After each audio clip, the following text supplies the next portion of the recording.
కొద్దిగా కొంచెం దూరంగానే ఈ సౌండ్.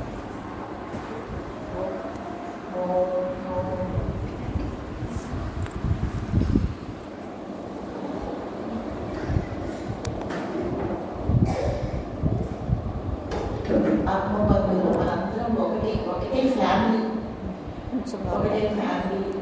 అంటే మిగతా మన దేహ సంబంధమైన బంధుత్వాలన్నీ తాత్కాలికంగా అవి వస్తూ పోతూ ఉంటాయి. కానీ మనది దేహానికి సంబంధించిన సంబంధం కాదు, మనందరిది ఆత్మ సంబంధం. అంటే మన హెడ్ ఎవరంటే నాన్న, మన గురువు, మన తల్లి, మన తండ్రి, మన గురువు, దైవం అంతా నాన్నగారు. అయితే నాన్నగారంటే ఎవరు? నాన్నగారంటే బ్రహ్మం. బ్రహ్మం ఈ సృష్టిని పాలించే ప్రభువు, ఈ సృష్టికి ఆధారంగా ఉన్న బ్రహ్మము. ఆ బ్రహ్మమే మనని అనుగ్రహించడానికి, మన దుఃఖం నుంచి విడుదల చేయడానికి, మన సుఖంలో, శాంతిలో, ఆనందంలో ఉంచడానికి ఆ బ్రహ్మమే, ఆ సృష్టిని పాలించే ప్రభువే అనేక రూపాల్లో, గురువుల రూపంలో, ఆచార్యుల రూపంలో భూమి మీదకి వచ్చి మనని తరింప చేయడానికి, వాళ్ళకి దేహం అవసరం లేకపోయినా వాళ్ళకి దేహం ధరించి వచ్చి మనలాగే సామాన్య మానవుల్లాగా కనిపిస్తూ, మనతోటి తిరుగుతూ, మనతోటి ప్రేమగా మాట్లాడుతూ, ఆప్యాయంగా ఉంటూ, మన కుటుంబ క్షేమం గురించి అడుగుతూ, ఎలా ఉన్నారు ఏంటని మనతో ఆప్యాయంగా మాట్లాడుతూ, ఆ మహాత్ములు, ఆ గురువులు ఆ స్టేట్ నుంచి, అంటే ఆ బ్రహ్మం నామరూపాలు లేని స్థితి నుంచి కిందకి దిగివచ్చి మన కోసం అండి మనని ఆయన వైపు అట్రాక్ట్ చేసుకోవడానికి, అంటే ప్రేమ రావాలండి. భగవంతుడి పట్ల మనకి ప్రేమ రావాలి, ఆప్యాయత రావాలి. ఆప్యాయత లేకుండా, ప్రేమ లేకుండా మనం ఎన్ని జపాలు చేసినా, ఎన్ని తపాలు చేసినా, ఎన్ని యజ్ఞాలు చేసినా అవన్నీ మెకానికల్గా ఉంటాయి. అయితే ఈ ఆచార్యులు, ఇప్పుడు శంకరాచార్యుల వారు కానీ, బుద్ధుడు కానీ, రామకృష్ణుడు కానీ, నాన్నగారు కానీ, భగవాన్ కానీ, ఆచార్యుల వారు కానీ, వీళ్ళందరూ ఏంటి? బ్రహ్మమే రూపం ధరించి భూమి మీదకి వచ్చారు. ఎందుకు? మన దుఃఖరహిత స్థితికి తీసుకెళ్ళడానికి. అంటే ఎందుకంటే వాళ్ళకి ఆ బ్రహ్మానుభవం పొందిన వాళ్ళకి సృష్టి మీద అమితమైన ప్రేమ వచ్చేస్తుందండి. అంటే ఇప్పుడు మనకి ఏమన్నా బాగుందనుకోండి, మనకి ఏమన్నా ఓ జున్ను వచ్చింది అనుకోండి, జున్ను మనం ఏమనుకుంటాము? మన పిల్లలకి ఇష్టం, మన పిల్లలు కూడా పెడితే బాగుందని అనుకుంటాం, వాళ్ళు తింటే బాగుందని లోపల తలుచుకుంటాం. అలాగే మనకంటే మన దేహ సంబంధమైన బంధుత్వాల కంటే కూడా గురువుకి మన మీద అపారమైన తెలివి ఉంటుంది, ఆచార్యులు కాబట్టి వాళ్ళకి ఏ సుఖాన్ని, ఏ శాంతిని అయితే వాళ్ళు అనుభవిస్తున్నారో మనం కూడా అది అనుభవింప చేసి మన చేత మన తరింప చేయాలని, మన దుఃఖలేక స్థితికి తీసుకెళ్లాలని, మన ఆనందంలో, సుఖంలో, శాంతిలో తేలియాడించాలని వాళ్ళ ప్రయత్నం అండి. వాళ్ళు అంత దయతో, అంత కరుణతో, వాళ్ళకి దేహం అవసరం లేకపోయినా దేహం ధరించి మన కోసం వస్తారు. అసలు వాళ్ళు దేహం ధరించడమే లోకానికి చేసే మహోపకారం ఉంది. నాన్నగారు అనేవారండి, ఇంకేం చేయక్కర్లేదమ్మా, వాళ్ళు కూడా అలా ఉంటే చాలు, దేహం ధరించి ఉంటే చాలు. ఏంటంటే వాళ్ళకి వైబ్రేషన్స్, వాళ్ళకి శాంతి కిరణాలు, కాంతి కిరణాలు, వాళ్ళ అనుగ్రహ కిరణాలు, ఆ జ్ఞాన కిరణాలు సృష్టి అంతా గదజల్లబడతాయండి. ఒక మహాత్ముడు ఎక్కడ కూర్చున్నా, ఒక గుహలో కూర్చోవచ్చు, ఎక్కడైనా కూర్చోవచ్చు, వాళ్ళ వైబ్రేషన్స్ సృష్టి మీద పనిచేస్తూ ఉంటాయండి. అలా పనిచేసి మనలో మన బుద్ధిని పవిత్రం చేస్తూ ఉంటాయి అన్నమాట. ఇప్పుడు ఇక్కడ మల్లెపూలు వాయిస్తున్నాయండి. కొత్తవి మల్లెపూలు అలా లోపలికి రాగానే స్మెల్ గుబాలించేసినవి. అంటే మహాత్ములు మహర్షులు కూడా వాళ్ళ సన్నిధానం వల్ల, వాళ్ళ సన్నిధానంలోకి ఎవరైతే వస్తారో అలా వాళ్ళ వైబ్రేషన్స్తో, వాళ్ళ శాంతితో, సుఖంతో, ఆనందంతో, అనుగ్రహంతో కనిపిస్తారు. వాళ్ళు మనలాగే దేహం ధరించినట్టు కనిపిస్తారండి. కానీ ఆ దేహానికి వాళ్ళకి ఎటువంటి సంబంధం లేదు. ఆ దేహంతో వాళ్ళకి ఏమి సంబంధం లేదు. వాళ్ళు ఎందుకు వచ్చారో ఆ పని మీదే దృష్టి పెట్టుకొని ఉంటారు. ఎందుకంటే మనం ధరింప చేయడానికి వచ్చారు కాబట్టి ఏ విధంగా ఉంటే మనం ధరింప చేయగలమో ఆ రకంగానే ఉంటారండి. అంతేగాని మన అహంకారాన్ని ఫీడ్ చేయడానికి, మన కోసం ఏదో మనం ఉప్పించే మాటలు చెప్పడానికి గురువు అటువంటి పనులు చేయడం. ఏ గురువు చేయడు, ఏ ఆచార్యుడు చేయలేదు. వాళ్ళు ఏ విధంగా చెప్తూ ఉంటే మన అహంకారాన్ని నశింప చేయడానికి చూస్తారు, మనని ఆయన స్థాయికి తీసుకెళ్ళడానికి చూస్తారు. కానీ మన అహంకారాన్ని గుర్తించడానికి అటువంటి ప్రయత్నాలు గురువు నోట అంటే ఎప్పుడూ రాదండి. అంటే వాళ్ళు సహజంగా ఉంటారండి. ఇప్పుడు నాన్నగారిని చూసామండి మన కళ్ళతో, ఎంత సహజంగా ఉంటారండి. ఏదైనా మాట ఎక్కువ రాదండి, ఏ మాట తక్కువ రాదండి. అవసరమైన చోట ఎక్కడ ఏ మాట కావాలో అక్కడ ఆ మాట వస్తుంది. అంటే ఎంత సహజంగా ఉంటారో. మన ప్రేమలు ఎలా ఉంటాయండి, మనం ఎలా ఉంటామంటే అక్కడ ఉండదండి ప్రేమ, లేనిది ఉన్న ట్యాక్ చేసేస్తుంది. అంటే ఎక్కువ మాట్లాడేస్తుంది. ప్రేమ ఉంటే మాటలు అవసరం లేదండి. ఒక ప్రేమను, ఒక ఆప్యాయంగా, ఒక చూపు చాలు అంటున్నారు. నాన్నగారి దగ్గర ఎందుకు పరిగెత్తామండి మనం? ప్రేమ, ఆప్యాయత. నాన్నగారు మనకి సాధన పేరుతో కష్టం ఏం కలిగించలేదండి. నాన్నగారు ఏం చేశారంటే మనని ఆయన ప్రేమను మనకిచ్చి, అహంకారం నేను ప్రేమిస్తాను తెలుసు, అది వ్యాపారం చేయడం తెలుసు. ఆయన ఏం చేశారండి, ఆయన ప్రేమని మనకిచ్చి మన చేత ఆయన ప్రేమింపు చేసుకున్నారు. అంటే ఆ ప్రేమ రావడం కష్టం అండి. ఎంతో సాధన చేసినా రాదండి. మహర్షులకి తపస్సులు, ఏదో అడవులకి వెళ్ళి తపస్సులు చేస్తారు చూడండి. వాళ్ళు ఇంద్రియాలను ఎండబెట్టుకుంటారు, మనసుని ఎంతో బాధలకు గురి చేస్తారు, దేహాన్ని బాధలకు గురి చేస్తారు, మనసుతో ఎన్నో నియమాలు ఆచరిస్తారు, ఎన్నో చేస్తారండి. కానీ వాళ్ళకి ఆ ప్రేమ వచ్చింది అనేది చెప్పలేమండి. ప్రేమ రావడం కష్టం అండి. అయితే నాన్నగారు ఏం చేశారు, మరి ఆ ప్రేమతో ఆయన ప్రతి ఒక్కరిని ప్రేమించారండి. నాన్నగారికి నా మీద చాలా ప్రేమ ఉందని ప్రతి ఒక్క భక్తురాలు ఇండివిజువల్గా ప్రతి ఒక్కళ్ళు అనుకుంటారండి. ఎందుకంటే మనలో ఉండే ఆయనలో ఉండే, ఆయనలో ఉండే మనలో ఉంటుంది. ఆయన వేరు, మనం వేరు కదా. అంత ప్రేమగా మనల్ని ప్రేమించారండి. ఆ ప్రేమను మనం అందరం అనుభవించామండి. తడిసి ముద్దైపోయాము. ఆ గురువు ప్రేమ, ఆచార్యుడి ప్రేమ, ఆ మహాత్ముడు రామకృష్ణుడి ప్రేమ, ఆ శిష్యులందరూ, ఆ సమకాలీనులందరూ ముద్దైపోయారండి గురువుల ప్రేమలో, ఆచార్యుల వాళ్ళ ప్రేమలో. అయితే ఇవాళ ఆచార్యులు వారి జయంతి అండి. మనకి కృష్ణాష్టమి ఎట్లాగో మనకి శ్రీరామనవమి ఎటువంటిదో మనకి ఈ శంకర జయంతి కూడా అంతే పర్వదినం అండి. అయితే కొంతమందికి గురువు పట్ల ఎంతటి ప్రేమ ఉంటుందంటే వాళ్ళకి దేవుడు ఆచార్యులే, శంకరాచార్య వారి గురువు, ఆచార్యులు వారి గురువు ఆచార్యులే, దేవుడు ఆచార్యులే, సమస్తము ఆచార్యులు. మాకు ఇలాంటి గురువు దొరికితే సరిపోతుంది, మా జీవితంలో ప్రేమ అక్కర్లేదు అంటారు. శంకరుడు లాంటి గురువు మాకు రావాలి, దొరకాలి. ఒకవేళ మాకు జన్మ వచ్చినా శంకరుడు లాంటి గురువే, శంకరుడు చదువుకునే మేము ధరించాలి అంటారండి. అంటే ఆ గురువు పట్ల ఉన్న భక్తి, ఆ గురువు పట్ల ఉన్న విశ్వాసం. మనం కూడా అండి గురువు పట్ల మనకి శ్వాస పోయినా పర్లేదు, కానీ శ్వాస పోయేంత వరకు గురువు పట్ల విశ్వాసము, గురువు పట్ల భక్తిని మనం కాపాడుకోవాలి. ప్రాణం పోయే వరకు కాపాడుకోవాలి. అయితే ఈ శంకరాచార్య వారి గురించి ఏం చెప్తారంటే, ఆ కలియుగంలో అక్కడ పురాణంలో రాశారంటే, పురాణంలో ఏమని రాశారంటే కలియుగంలో శివుడే శంకరుడుగా అవతరిస్తాడని పురాణంలో రాశారంటే. అయితే ఈ ఆచార్యులు వారు కాళీలో జన్మించారండి.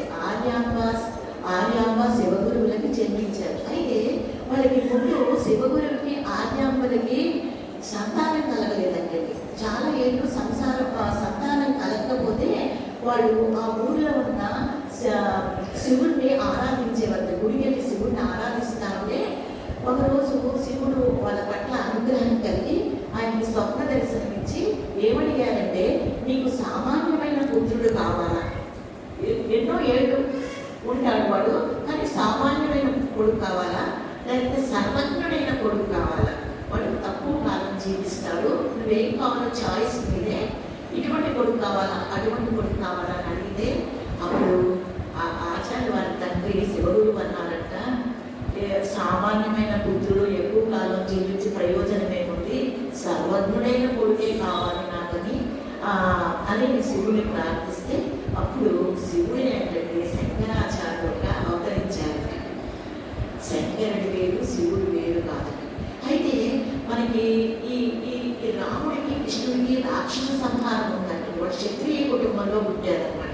ఎందుకంటే రాక్షస సంహారం ఉంది కాబట్టి మన ఆచార్యుల వారికి అంతా టీచింగ్ అండి, టీచింగ్ అంత రాయటం చదవటం బోధించడం. ఆయన జీవితంలో రాయటం చదవటం బోధించడం ఏంటంటే భారతదేశం అంతా అంటే మూడు సార్లు నడిచి పర్యటించి బోధించారు. ఎంత గ్రేటు నాకని అంటున్నారు. వాళ్ళు ఎంత దయామైనమ్మా, అంత కష్టపడి, ఎంతండి చిన్న పిల్లవాడండి, 11 సంవత్సరాల పిల్లవాడు అసలు అలా నడిచి భారతదేశం అంతా పర్యటించి ఆ శాస్త్రాలండి అన్ని బోధించారండి. ఆచార్య వారు ఈ శివుడి యొక్క అనుగ్రహం వల్ల పుట్టిన తర్వాత ఈ శంకరాచార్య వారు పేరు పెట్టుకున్నారు, శంకరుడు అని పిలిచేవారు.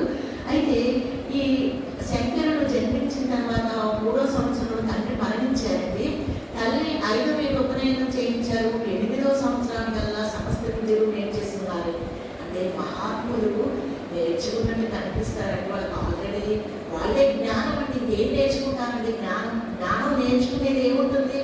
ఊనే మనం పూర్వం నుంచి గురువుల దగ్గరికి వెళ్ళి మనం చదువుకోవాలి, ఒక ఆచారం కాబట్టి ఆచారం కోసం ఆ కాలికి గ్రామంలోనే ఆయన ఆ గురుకులంలోకి వెళ్ళి విద్య నేర్చుకున్నారు.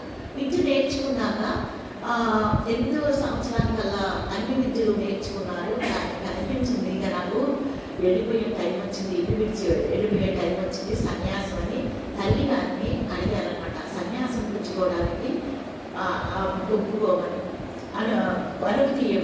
అనుమతి అడిగితే తల్లి ఒప్పుకోలేదండి. ఒక్కగానొక్క కొడుకు ఎలా ఒప్పుకుంటుందండి? ఒక్కడే కొడుకు పట్టలేడు, ఎలా ఒప్పుకుంటారండి? ఆవిడ ఒప్పుకోలేదు. మరి ఈయన వచ్చినాడు, ఈయన కారణ జన్ముడు కదండి, కారణం ప్రజల్ని ఉద్ధరించడానికి వచ్చారండి. ఆయన ఏం చేశారంటే పూర్ణానదిలో స్నానం చేస్తా ఉంటే తల్లి ఒడ్డున కూర్చున్నారండి. ఈయన స్నానం చేస్తా ఉంటే ఓ దొంగ మసలను సృష్టించి ఈయన లాక్కెళ్ళిపోతున్నట్టుగా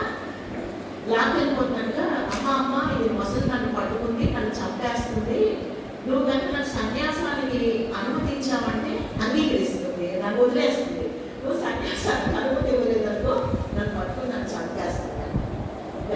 ఆ తల్లి బాధండి. తల్లి చనిపోయిన కొడుకు కంటే కూడా బ్రతుకుని ఎక్కడో చోటుంటే బాగుంది కదా నా కొడుకు అని ఆ ఒక్క నిమిషంలో వేషం తీసుకొని ఈ సన్యాసానికి నేను అనుమతిస్తున్నాను అంటారని. అప్పుడు ఈయన సృష్టించిన మొసలే కదండి, ఆ మొసలు వెళ్ళిపోయింది. అంటే ఆచార్య వారి నాన్నగారు అంటున్నారు, ఆచార్య వారి వైరాగ్యం మామూలు వైరాగ్యం కాదమ్మా. అలా పూర్ణానదిలోంచి బయటకు వచ్చేసారంటండి. నువ్వు నాకు సన్యాసానికి అనుమతించేశావు కదా, నేను సన్యాసం అయిపోయాను, ఇంకా ఇంటికి వచ్చి వెళ్ళమన్నానంట తల్లి. ఇంక నేను ఇంటికి రాను, వెళ్ళిపోతాను అని అక్కడ జ్ఞాతులను పిలిచి ఆవిడ వంశం వాళ్ళని పిలిచి ఏమంటారంటే, మా అమ్మని జాగ్రత్తగా చూసుకోండి, ఆవిడ ఆస్తిని మీరు అనుభవించండి, ఆవిడ జాగ్రత్తగా చూసుకోండి అని చెప్తారు. చెప్తే అప్పుడు అమ్మ ఏమంటారంటే అప్పుడు ఏమంటారంటే, నువ్వు అన్ని బాగానే చెప్తున్నావు కానీ నువ్వు ఒక్కరినే కుమారుడు కదా, మరి అవసాన కాలంలో నువ్వు వచ్చి నాకు ముక్కు పెట్టమని చెప్పారు. ఎప్పుడైనా తల్లి కోరుకుంటుంది కదండి, అవసాన కాలంలో నువ్వు వచ్చి నీ చేతితో నాకు ముక్కు పెట్టంటే అది న్యాయం అనిపించిందండి ఆచార్య వారికి. న్యాయం అనిపించి ఆయన అలాగే నువ్వు నీ అవసాన కాలంలో శంకర దేవుడు నేను ఎక్కడున్నా వచ్చేస్తాను.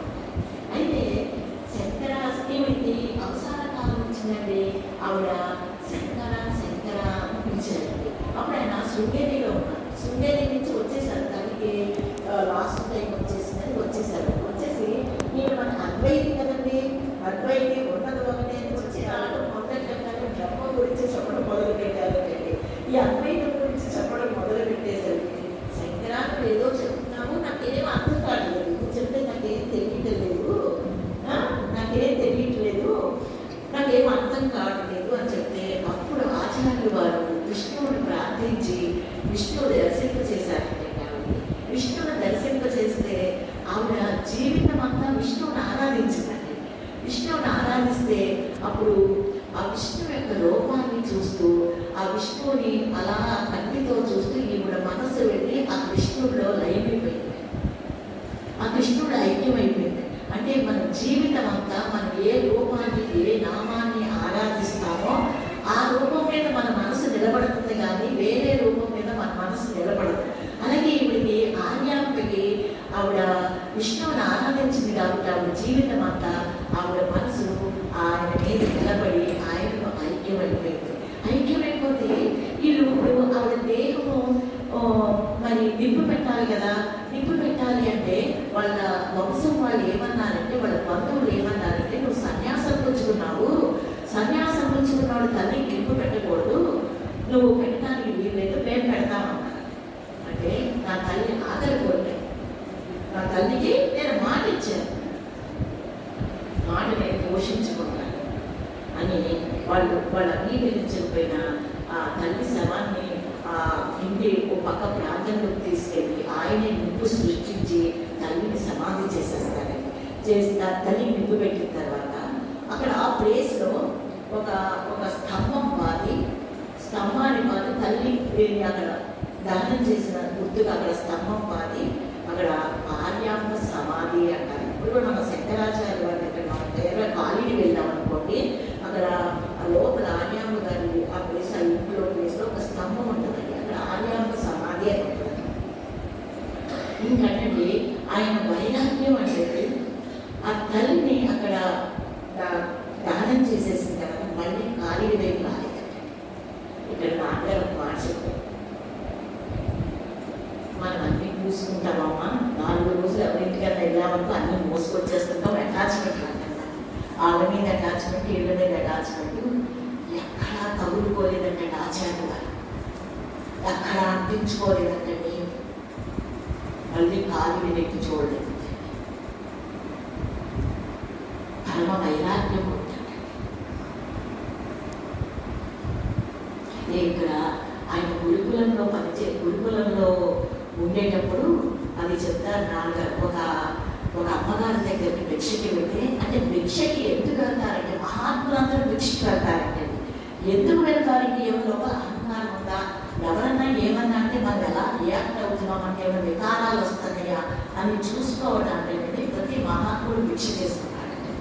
అయితే ఈ గురుకులంలో చిన్నప్పుడు ఆచార్య వారు కూడా భిక్ష చేసుకున్నారు. చేసుకుని ఒక ఇంటికి వెళ్ళి భిక్షాందేవి అంటే ఒక అమ్మగారు చూశారు ఆచార్య వారు, చక్కగా చిన్న పిల్లాడండి, గుర్తులు మూటగట్టే పిల్లడు, ఇంకా ఆవిడకి ఏదో పెట్టాలనిపించిందండి.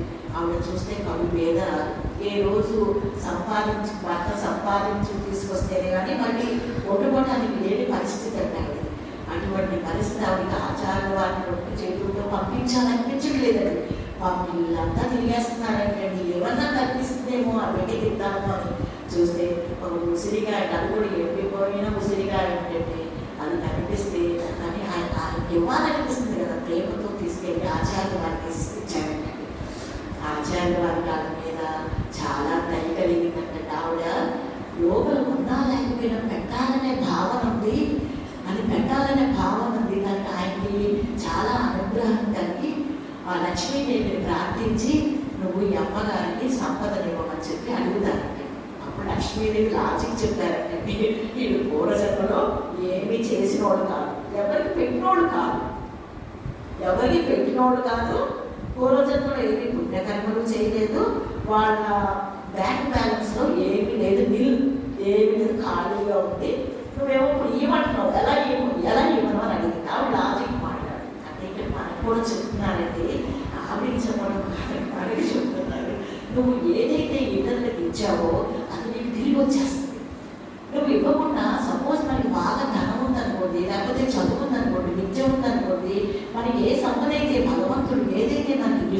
ఇచ్చాడో ఆ గిఫ్ట్ని మనం తోటి మానవుల కోసం ఉపయోగించకుండా మనమే అడ్డు పెట్టుకొని మనమే తిందాం అని అనుకుంటే మనకి నెక్స్ట్ జన్మలో ఏమి ఇవ్వలేదు. అంటే ఎప్పుడైనా మనకు ఉన్నది మనం తోటి వాళ్ళకి తోటి మానవులకి సమాజ రూపంలో ఉన్న భగవంతుడికి మనం పంచుకొని షేర్ చేసుకోవాలి. ఆ షేర్ చేసుకోవడం వల్ల మనకి సంపద పెరుగుతుందండి. భగవంతుడు బ్యాంకులో బ్యాలెన్స్ మధ్య కూడా సంపద పెరుగుతుంటుంది. ఇక్కడ బ్యాంకులో ఎంత డబ్బు వేసుకున్నాం అనుకోండి మనం వెళ్ళిపోతామంటే ఇక్కడే ఉంటుంది బ్యాంకులో. కానీ ఇప్పుడు మనకి జీవితంలో నడయాడుతూ ఉండగానే మన కోసం ఏం చేసుకుంటున్నాము. మనం ఉన్నామండి, మనం అందరం ఉన్నాం, లేడీస్ ఉన్నాము. సరే ఎంతసేపు సంసారము భర్త భార్య పిల్లలు ఓకే చెయ్యండి, మనం డ్యూటీ చెయ్యండి. మీకోసం మీరు ఏం చేసుకుంటున్నారు, బ్యాంకులో మీరు ఏం వేసుకుంటున్నారు అది ఒకసారి చూసుకోండి. మీరు ఏమైనా మంచి పనులు చేస్తున్నారా, ఏమైనా తోటి మానవులకు ఉపయోగపడుతున్నారా, మీకున్న శక్తిని ఏమన్నా ఎవరికన్నా షేర్ చేస్తున్నారా, మీకు ఏమన్నా భగవంతుడు ఏమైనా శక్తిని ఇస్తే ఆ శక్తిని ఇతరుల కోసం ఉపయోగిస్తున్నారా? అలా స్వార్థం లేకుండా మీరు ఇతరుల కోసం ఏదైనా ఉపయోగిస్తూ ఉంటే, మీకున్న శక్తిని ఇతరులకు క్షేమం కోసం ఉపయోగిస్తూ ఉంటే భగవంతుడు బ్యాంకులో పడుతున్నాయి. అంటే ఇక్కడ బ్యాంకులో ఉంటున్నాయమా, అక్కడ బ్యాంకులో ఉంటామా? అక్కడ బ్యాంకులో ఉందనుకోండి, ఎప్పుడు మనకి ఏ జన్మలో కావాలో, ఎప్పుడు కావాలో, ఎక్కడ అవసరమో మనకి భగవంతుడు ఇస్తారు. మన కోసం మన బ్యాంకులో ఏం వేసుకుంటున్నాం, మన చేతితో ఏమైనా మంచి పని చేస్తున్నామా? ఒక మంచి మాట, ఇతరులు దుఃఖంలో ఉంటే మన దుఃఖాన్ని ఆర్పడానికి ఒక మంచి మాట మాట్లాడుతున్నామా? ప్రేమపూరితంగా మాట్లాడుతున్నామా? ఆప్యాయంగా మాట్లాడుతున్నామా? మనం ఏమీ చెయ్యలేకపోవచ్చండి, ఏమీ పెట్టలేకపోవచ్చు, కానీ ప్రేమగా మాట్లాడటానికి మనకి ఏం లోటండి? నాన్నగారు చెప్పారండి, అమ్మా మీకు డబ్బులు ఉండొచ్చు లేకపోవచ్చు, కానీ భావాలను మనకు ఎప్పుడు ఉన్నతంగా ఉండండి, దరిద్రంగా ఉండండి అని చెప్పారు. భావాలు దరిద్రంగా ఉన్నవాడికి జ్ఞానం రాదండి. ఎప్పుడు మన భావాలు ఉన్నతంగా ఉండాలంటే అందరూ బాగుండాలి, అందరూ క్షేమంగా ఉండాలి. మనం ఎప్పుడు సపోజ్ మనకి లేకపోవచ్చండి, అందరికీ పెట్టేది, కానీ వాళ్ళకి క్షేమంగా ఉండాలి, వాళ్ళకి పెట్టాలి అనే భావాన్ని ఈశ్వరుడు చూస్తుంటారు. భావన చూసి మార్పులేస్తాడు. నువ్వు పెట్టావా లేదనే తర్వాత సంగతి, నీ హృదయంలో ఏముంది, ఆ సహృదయం ఉందా, సద్బుద్ధి ఉందా అని చూసి నీకు మార్పులేస్తాడు. అయితే ఇక్కడ లక్ష్మీదేవి ఏమన్నారండి, లక్ష్మీదేవి ఏమన్నారు, వాళ్ళ అకౌంట్లో ఏమీ లేదన్నారు. మన అకౌంట్లో ఏమీ లేకుండా చేసుకోకూడదండి, మన అకౌంట్లో డబ్బులు ఉండాలి. ఇప్పుడు ఎక్కడ భగవంతుడి బ్యాంకులో ప్రతి చిన్న పని భగవంతుడి బ్యాంకులో పడిపోతుంది. అది పెద్ద పని అవ్వక్కర్లేదండి, ఒక చిన్న పని. ఒక తోటి మానవుడు కష్టంలో ఉంటే ఆప్యాయంగా వాడి దుఃఖం పోయేటట్టు ఒక నాన్నగారు మాట చెప్పామనుకోండి, అటువంటి దుఃఖం నుంచి బయటకు వచ్చేస్తారు. అంతకన్నా పెద్ద ఇదే ఉందండి. అట్లా మనకి ఏది చేయగలిగితే అది తోటి మానవులకు ఉపయోగిస్తున్నాం అనుకోండి, మనకున్న శక్తిని భగవంతుడు బ్యాంకులో పడిపోతుంది. ఎప్పుడు కావాలంటే మనకి ఎప్పుడు అవసరమైతే, ఏ జన్మలో అవసరమైతే, ఏ క్షణంలో అవసరమైతే అప్పుడు భగవంతుడు మనకు అది అందిస్తాడు. ఇక్కడ బ్యాంకులో దాచుకున్నాం అనుకోండి వెళ్ళిపోతాం. మనం ఏమన్నది బ్యాంకులో ఇక్కడే ఉంటుందో మన తర్వాత తినడానికి వెళ్ళిపోతాం. మనం ఏమనుకుంటున్నామంటే మనం తిన్నదే సొమ్ము పక్కోడికి పెట్టినంత దుమ్ము అనుకుంటున్నాం. మనం ఖర్చు పెట్టుకున్న అసలు లెక్కలేమండి. మనం ఎంతెంతో ఖర్చు పెట్టుకుంటాం మన స్వార్థం కోసం, మన కోసం, కానీ అసలు ఇంత ఖర్చు అయితే మనం చూసుకోవాలి. కానీ పక్కోళ్ళకి 10 రూపాయలు ఇచ్చామనుకోండి, ఆ పక్కోళ్ళకి 10 రూపాయలు ఇచ్చామనుకోండి, ఇచ్చామని వస్తుంటాం. కానీ నువ్వు ఇచ్చిందే నీ సొమ్ము నీకు తిరిగి వస్తుంది. నువ్వు తిన్నదంతా మలం కింద అయిపోతుంది. నువ్వు తిన్నది నీకేమీ రాదు. నీ చేతులతో నువ్వు ఏదైతే ఇతరులకు పెట్టుకున్నావో అది తిరిగి నీకు రెట్టింపై నీకు వచ్చేస్తుంది. అంటే అది నీ కోసం నువ్వు చేసుకోవడం. అది లక్ష్మీదేవి చెప్పిన సూత్రం. అనే మనం చేసుకోమని చెప్తాము. సంక్రమణ చేసుకోండి, మీ కోసం మీరు చేసుకోండి. మిమ్మల్ని మీరు మర్చిపోవద్దు. మీ మనసు పవిత్రం అవడం కోసం, మీకు సద్బుద్ధి కలగడానికి, సహృదయం కలగడానికి, మీ మనసు ఉన్నతంగా ఆధ్యాత్మికంగా అభివృద్ధిలోకి రావడానికి మీకోసం మీరేం చేసుకుంటున్నారు, మనం ఏం చేసుకోవాలి చూసుకోండి. మనమందరం ఎకనామిస్టులు అండి. అంటే డబ్బు విషయంలో మనందరం ఆడవాళ్ళు చాలా జాగ్రత్తగా ఉంటారు. ప్రతి పైసా జాగ్రత్త కదా, ఓకే కదా. అది అందరూ లేడీస్ అందరూ డబ్బుల విషయంలో చాలా జాగ్రత్తగా ఉంటారు. రేర్ కేసెస్ కాబట్టి. అయితే డబ్బుని ఎంత జాగ్రత్తగా వాడుతున్నామండి, డబ్బు విలువ తెలుస్తాము కదా, డబ్బు విలువ తెలుస్తాము. మరి మనం మాట్లాడే మాటలు, మనకు వచ్చే ఆలోచనలు, మన చేతిలో చేసే పని, ఇవి కూడా మనకి లాభం తీసుకురావాలి కదా, అంతే కదా. డబ్బు విషయంలో మనం జాగ్రత్తగా ఉంటున్నాం, ఎందుకంటే దాని విలువ తెలుసు. మరి మన మాట మన జ్ఞానం తెచ్చిపెట్టాలి, మన ఆలోచన అది సద్భావన అయి ఉండాలి, మన జ్ఞానం తెచ్చిపెట్టాలి. మనం చేతితో చేసే పని మన జ్ఞానం తెచ్చిపెట్టాలి. మరి అక్కడ అంత డబ్బు దగ్గర, భౌతికమైన డబ్బు దగ్గరే అంత జాగ్రత్తగా ఉంటున్నాం. నిజంగా ఎక్కడ జాగ్రత్తగా ఉండాలి? నీ కోసం నీ కూడా వచ్చేది ఇదే. నీ మనసు నీ కూడా వస్తుంది. నీ మనసును పరిశుద్ధం చేసుకోవడానికి, నీ మనసును పవిత్రం చేసుకుంటే ఆ పవిత్రమైన మనసుని కూడా వస్తుంది. కానీ ఇక నువ్వు చేసి డబ్బు జాగ్రత్త పెట్టుకొని దాచిపెట్టుకొని పైసా ఇట్లా చూసుకుని ఇదేమి రాదు. అంటే నీకు స్వార్థం ఎక్కడ ఉండాలి? డబ్బుల దగ్గర కాదండి. ఈ పని చేస్తున్నాను, ఈ పని చేస్తుంటే నేను బాగుపడతానా, నేను అభివృద్ధిలోకి వస్తానా, భగవంతుడికి దగ్గర అవుతానా, అది చూసుకోవాలండి మనం. అది నిజమైన సంపద అండి. నీ మాట మాట్లాడుతున్నా, నీ మాట మాట్లాడొచ్చా, మాట్లాడకూడదా, ఇతరులకు ఏమైనా బాధ కలుగుతుందా, ఇతరుల క్షేమం కోరి నేను మాట్లాడుతున్నానా, లేకపోతే ఈర్ష్యతోటి, అసూయతోటి, కోపంతో, ద్వేషంతో మాట్లాడుతున్నాను. నేను మాట ఎందుకు మాట్లాడుతున్నాను, అసలు ఈ మాట మాట్లాడాల్సిన అవసరం ఏంటి నాకు అని చూసుకుంటే, మనం కనుక ఈ కోపంతో, కోరికతో, ద్వేషంతో, అసూయతోటి మాట్లాడుతున్నా మనకి తెలుస్తూ ఉంటుందండి. మీరు అబ్జర్వ్ చేయండి, ఇంట్లో మన సంసారంలో మనకి అన్నీ తెలుస్తాయండి. ఎప్పుడైతే మనకి ఇష్టం లేని వాళ్ళు ఎవరన్నా వచ్చారనుకో, ఏదో ఆ మాట గబాలను జారిపోతుంది. కోరికతోటో, కోపంతోటో, ఇష్టంతోటో, అయిష్టంతో.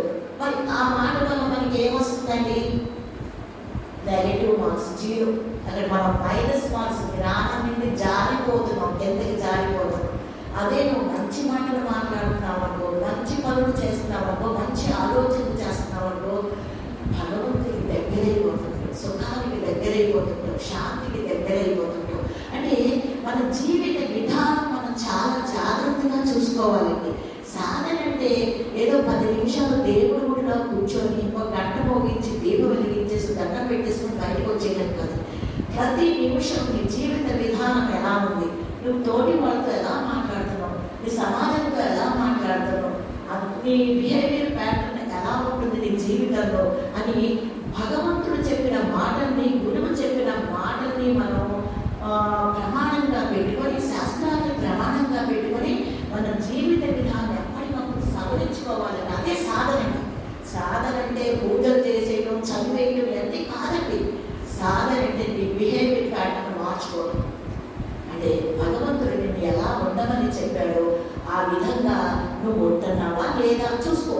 నీ మనసుని ఎప్పటికప్పుడు సరి చేసుకుంటా ఉండు. ఇది రాంగ్ డైరెక్షన్లో వెళ్తుందండి, రైట్ డైరెక్షన్లో తెచ్చుకోవాలి. ఎవరి మీద అసూయ పడుతుంది అనుకోండి, అసూయ ఎవరి మీద పడుతున్నామండి? ఇప్పుడు ఎవరి మీద ద్వేషం వస్తుంది, ఎవరి మీద అసూయ వస్తుంది, ఎవరి మీద కోపం వస్తుందండి. నాన్నగారు ఏం చెప్పారు, భగవద్గీతలు ఏం చెప్పారు? అందరి హృదయాల్లో అంతర్యామిగా ఉన్నవాడిని నేనే. ఇప్పుడు మన నాన్నగారే మన అందరి హృదయాల్లో ఉన్నారు. ఉంటే నాన్నగారు సత్యం కానీ మన రూపం, నామం, గుణాలు ఏవి సత్యం కాదు, మారిపోతూ ఉన్నాయండి. నామం మారిపోతుంది, రూపం మారిపోతుంది, గుణం మారిపోతుంది, నిమిషానికి ఒక రకంగా ఉంటుంది. మారిపోయేది మనం కాదండి. మారిపోకుండా అందరి హృదయాల్లో శాశ్వతంగా ఉండేది బ్రహ్మం. అది సత్యం అండి. అది సత్యమైతే ఇప్పుడు ధర్మ సిద్ధాంతంలో ఇప్పుడు ఇద్దరు లక్ష్మీదేవి గురించి చెప్పుకున్నాం. మనం ఏది ఇస్తే అది తిరిగి మనకు వస్తుంది, ఆవిడేమి ఇవ్వలేదని చెప్పారు కదా. అలాగే ఇక్కడ కూడా అందరి హృదయాల్లో ఉన్నవాడు ఈశ్వరుడే అండి. నువ్వు ఎవరిని చూసి ద్వేషిస్తున్నావు, ఎవరి పట్ల కోపం పెట్టుకున్నావు, ఎవరి పట్ల అసూయ పెట్టుకున్నావు, అంటే నీ పట్ల నువ్వు అసూయ పెట్టుకుంటావు, నీ పట్ల నువ్వు ద్వేషం పెట్టుకుంటావు. అంటే అది నీకు చేస్తున్నాడు. నువ్వు ఎవరికి ఇస్తున్నావు? ఈశ్వరుడికి ఇస్తున్నావు. అక్కడ నువ్వే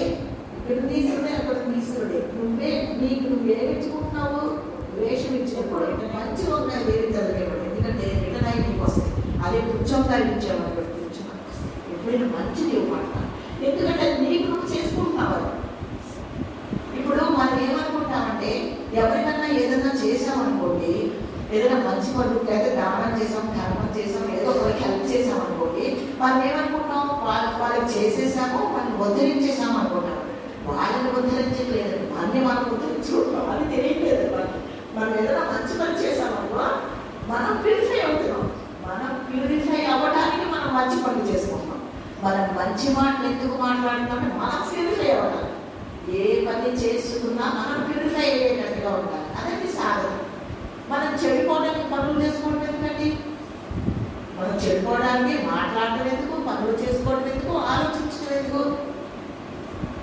అవసరం అదే కష్టపడటం ఎందుకు? అంటే ఏది చేసుకున్నా కూడా నీవు ప్యూరిఫై అవ్వాలి. ప్యూరిఫికేషన్ అయింది. చిత్తశుద్ధి అనే గేట్లోంచి మనం మోక్షం పొందాలి అని చెప్పారు. నాకు చిత్తశుద్ధి లేకుండా మోక్షం రావాలని చెప్తారు. మరి ఆ చిత్తశుద్ధి కోసం నువ్వు ఏ ప్రయత్నం చేస్తున్నావు అది మనం చేయాల్సింది. మన మాట ఎలా ఉంది, మన పని ఎలా ఉంది, మన ఆలోచన ఎలా ఉంది, వాళ్ళు ఎలా ఉంటున్నాం, ఈ మాట మాట్లాడడం దీనివల్ల మనకి ప్లస్ పాయింటా మైనస్ పాయింటా తెలిసిపోతా ఉంటుంది.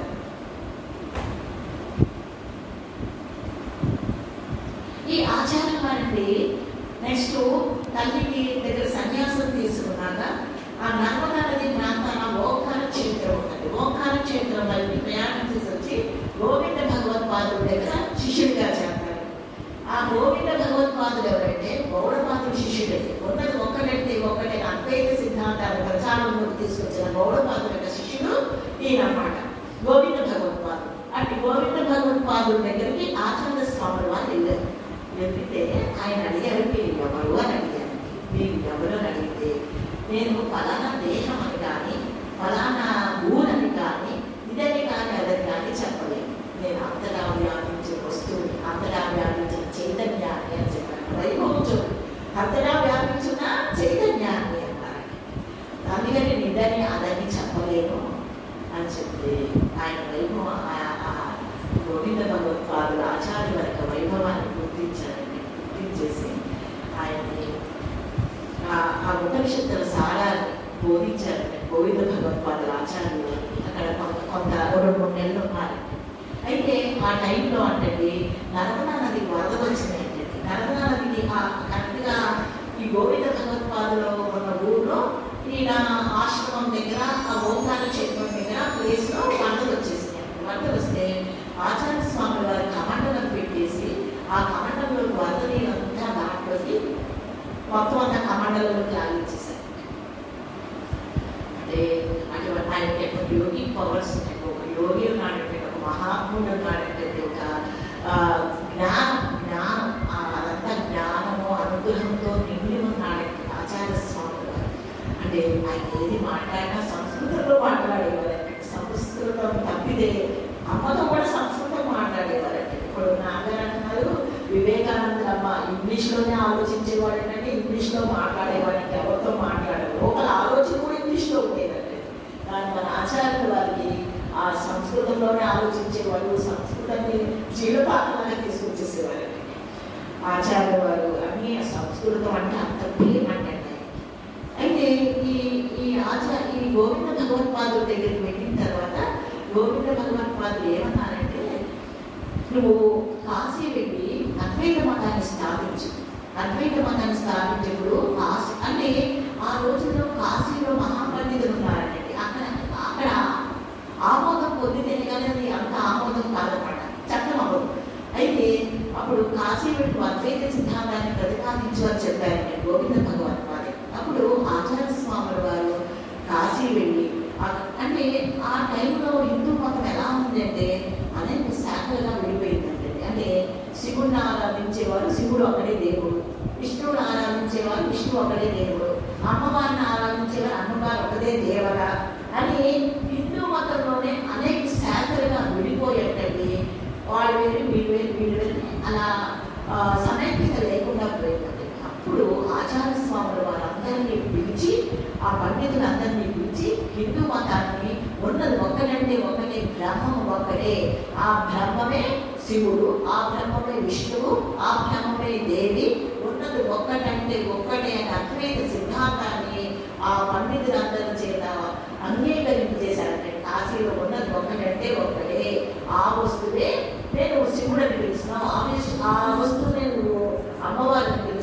శివుడు అని పిలుస్తున్నాం, విష్ణు అని పిలుస్తున్నాం, రకరకాల పేర్లతో పిలుస్తున్నాం. కానీ ఉన్నది ఒక్కటంటే ఒకటే, ఆ బ్రహ్మమే అన్నిటికీ అందరి దేవతలకి ఆధారంగా ఉంది అని చెప్పారు. అని ఆచార్య వారికి కాశీ అంటే చాలా ఇష్టం. కాశీ ఎక్కడన్నా తిరిగినా, ప్రచారం కోసం ఎక్కడ తిరిగినా కూడా కాశీ క్షేత్రంకి వచ్చేసేవారండి. వచ్చేసేసి అనేవారంటే ఆ ఈశ్వరుడు, కాశీ విశ్వేశ్వరుడు అనేవారండి. పరమశించిపోయేవారండి. గంగా నదిని చూసి, కాశీ విశ్వేశ్వరుడు చూసి అనేవారంటే, నువ్వు అంతటా ఉన్న నీకు ఈ కాశీలోనే ఉన్నావు, ఈ గుళ్ళోనే ఉన్నావు, ఈ లింగాన్ని పరిమితం చేసి నేను అవమానిస్తున్నాను, నన్ను క్షమించి ఆశీర్వదించు అని విశ్వేశ్వరుడు ప్రార్థించేవారండి. అంతటా ఉన్నది లింగాన్ని పరిమితం చేసేస్తున్నాను, నన్ను క్షమించి ఆశీర్వదించు, నువ్వు అంతటా ఉన్నావు కదా, కానీ కాశీలో ఉన్నావే ఉన్నావు వస్తున్నాను, అందుకు నన్ను క్షమించి ఆశీర్వదించాలి అని ఆచార్య అన్నారు. మీ ప్రారంభంలో ఒకవేళ భోగభాగ్యాలు ఉండొచ్చు, ధనం ఉండొచ్చు, లేకపోతే అన్ని బాగుండొచ్చు అన్నీ, కానీ మీ ముఖంలో ఎప్పుడు అవినయం రాకుండా చేసుకోండి. అవినయం ఉన్న చోటి జ్ఞానం రాదు. ఎక్కడైతే వినయం ఉందో, వినయం ఉన్న చోటి జ్ఞానం వచ్చి వరిస్తుందండి.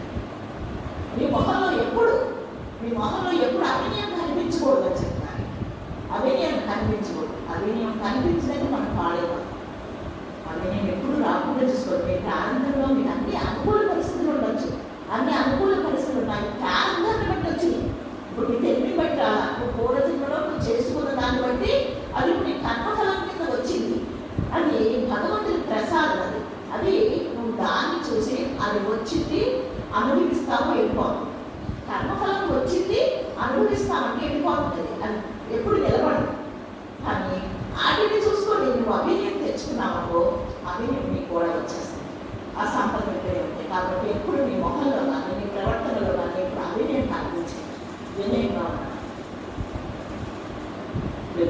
అల్లం ఉన్న చోటు నీళ్ళు అలాగే వెళ్తాయి. అలాగే వినయం ఉన్న చోటికి జ్ఞానం వస్తుంది. అవినయం ఉన్న చోటికి జ్ఞానం రాదని చెప్తున్నాను ఆచార్య స్వామి గారు.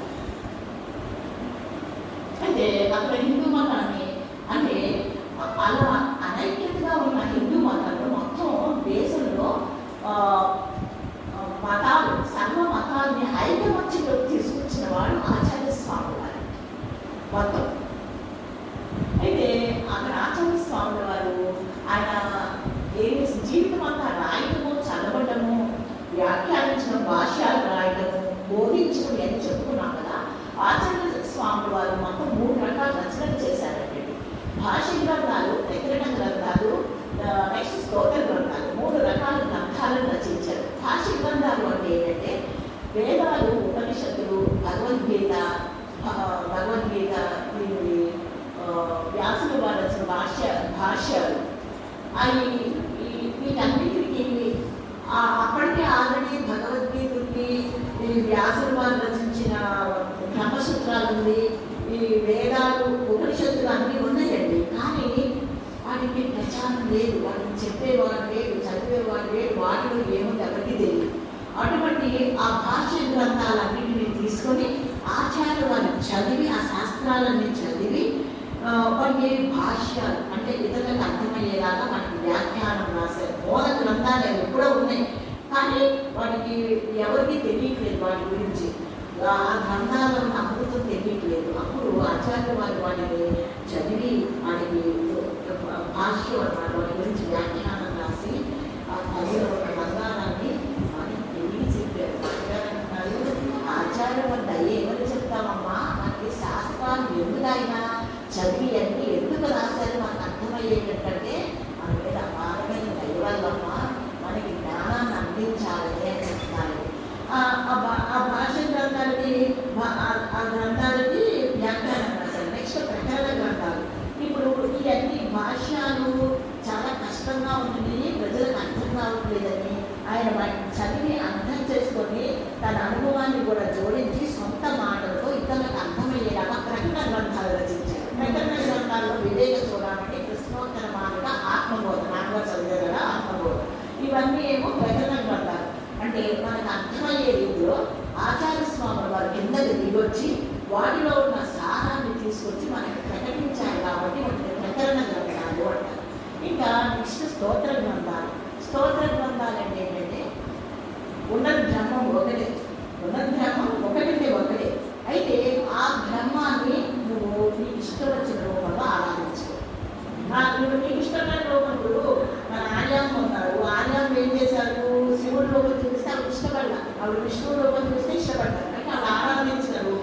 అలాగే మనకి స్వేచ్ఛ ఇచ్చారు. హిందూ మతంలో స్వేచ్ఛ ఉంది. అక్కడ 3 మంది దేవుడు నాన్నకు చెప్పేవారు. ఆ క్రిస్టియన్స్ వాళ్ళ యేసు దేవుడు ఇష్టం ఉన్నా ఇష్టం లేకపోయినా ఆయన ఆరాధించారు.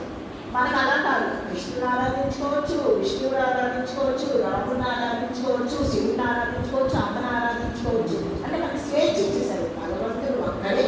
నువ్వు ఏ రూపంలో అయినా నీకు ఇష్టమైన రూపంలో నువ్వు ఆరాధించుకొని ప్రతి దేవుడి మీద, శివుడి మీద, విష్ణువు మీద, అమ్మవారి మీద, సుబ్రహ్మణ్యుడి మీద, గంగాదేవి మీద, గంగా స్తోత్రం చేస్తారు కాశీలో. ఆ విశ్వేశ్వరుడి మీద ఇవన్నీ ఆయన స్తోత్రాలు రాశారు. ఆ స్తోత్రాలు రాసి చదువుకొని తరించింది. అంటే ఆయన దయండి, మన మీద మానవ జాతి మీద దయ నాన్నగారు అంటున్నారు. వాళ్ళ దయని ఏమని చెప్తామండి? ఎవరు అన్నారని ఆచార్యులు వారు ఏమీ కర్మని యోగంగా చేయలేదు, ఆయన ఏదో రాసుకుంటే చదువుకుంటే వెళ్ళారంటే మూడు చిన్న బాలుడు 11-12 సంవత్సరాల బాలుడు ఒక 16 సంవత్సరాల వరకు ఈ గ్రంథాలన్నీ రాశారంటండి. అప్పుడు ఏమన్నారంటే వ్యాసులు వారు ఏమన్నారంటే, నువ్వు 16 సంవత్సరాలు ఇవన్నీ రాసావు అన్నీ అయిపోయింది, కానీ ఎవరికి అర్థం కాలేదు, నువ్వు రాసే మూడే ప్రపంచాలు దేశం అంతా తిరిగి బోధించుకున్నారు. ఇంకో 12 సంవత్సరాలు 32 సంవత్సరాలు ఇచ్చారు. 32 సంవత్సరాలు ఆయన జీవిత కాలంలో 3 సార్లు భారతదేశం అంతా పర్యటన చేసి ఈ గ్రంథాల్లో ఏముందో మొత్తం అంటే అందులో ఉన్న సారాన్ని, అప్పటికి భగవద్గీత ఎంతో కాలం నుంచి ఉన్నట్టు కానీ భగవద్గీతలు ఏముంది ఎవరికి తెలియదు. అప్పుడు భగవద్గీతలో ఇంత విశేషం ఉంది, వీటిలో మన బోధ గ్రంథాల్లో ఇంత గొప్పతనం ఉంది అని చెప్పేసి అప్పుడు ప్రజలకు తెలిసింది.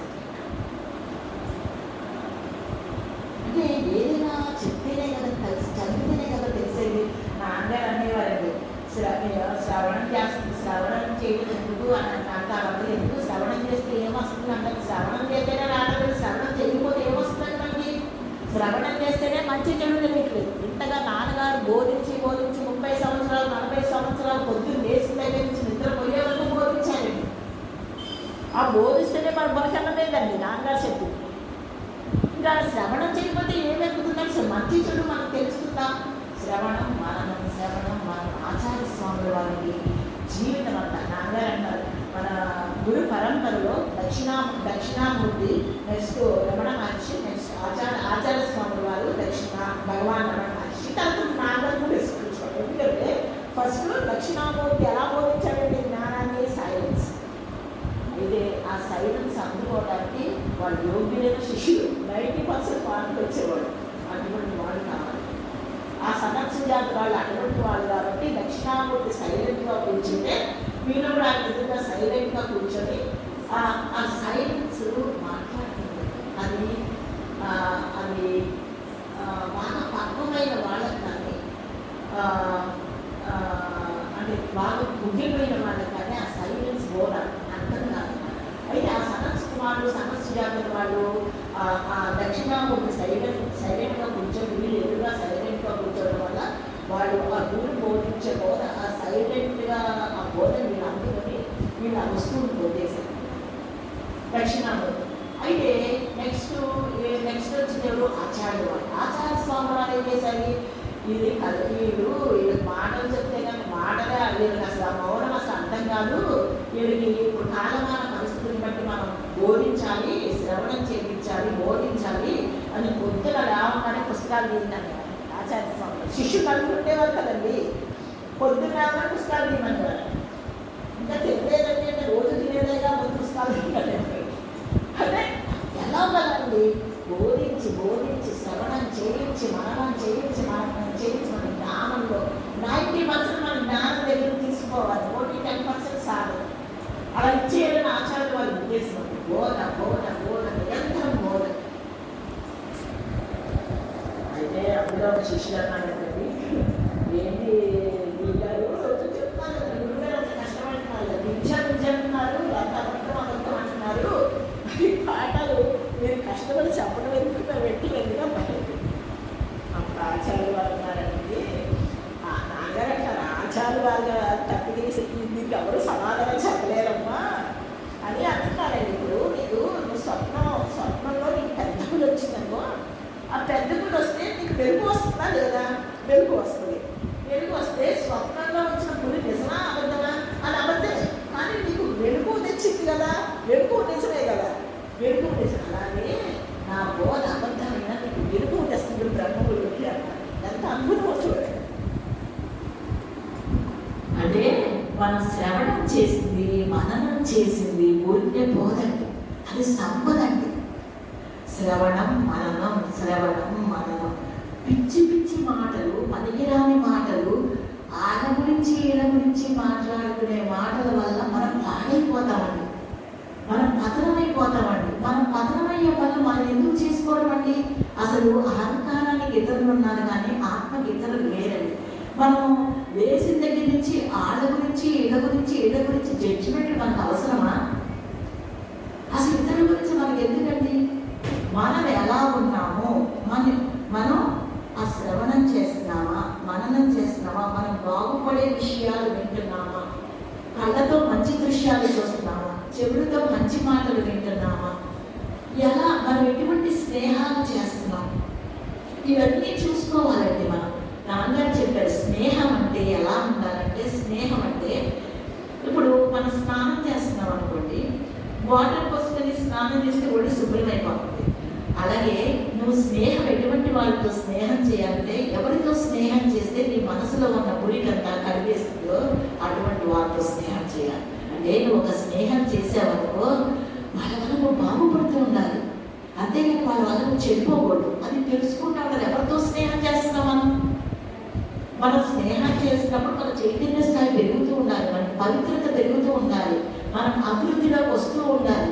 అంటే స్నేహం మనకన్నా అడ్వాన్స్డ్ సోర్స్తో కనుక మనం స్నేహం చేస్తూ ఉంటే మనం కూడా అభివృద్ధిలోకి వస్తామండి. వాళ్ళు చూసాము వాళ్ళు ఎంత శ్రద్ధగా ఉన్నారు, వాళ్ళు జ్ఞానం పొందాలని ఎంత కాంక్షగా ఉన్నారు అని వాళ్ళని చూడటం వల్ల మనకి ఇన్స్పిరేషన్ వచ్చేస్తుంది. మనం కూడా పొందాలనే కాంక్ష వస్తుంది. ఎప్పుడు మంచి సహవాసాలు చేయాలండి, మనకన్నా అడ్వాన్స్డ్ సోర్స్. మనం పాడు చేసుకోకూడదండి.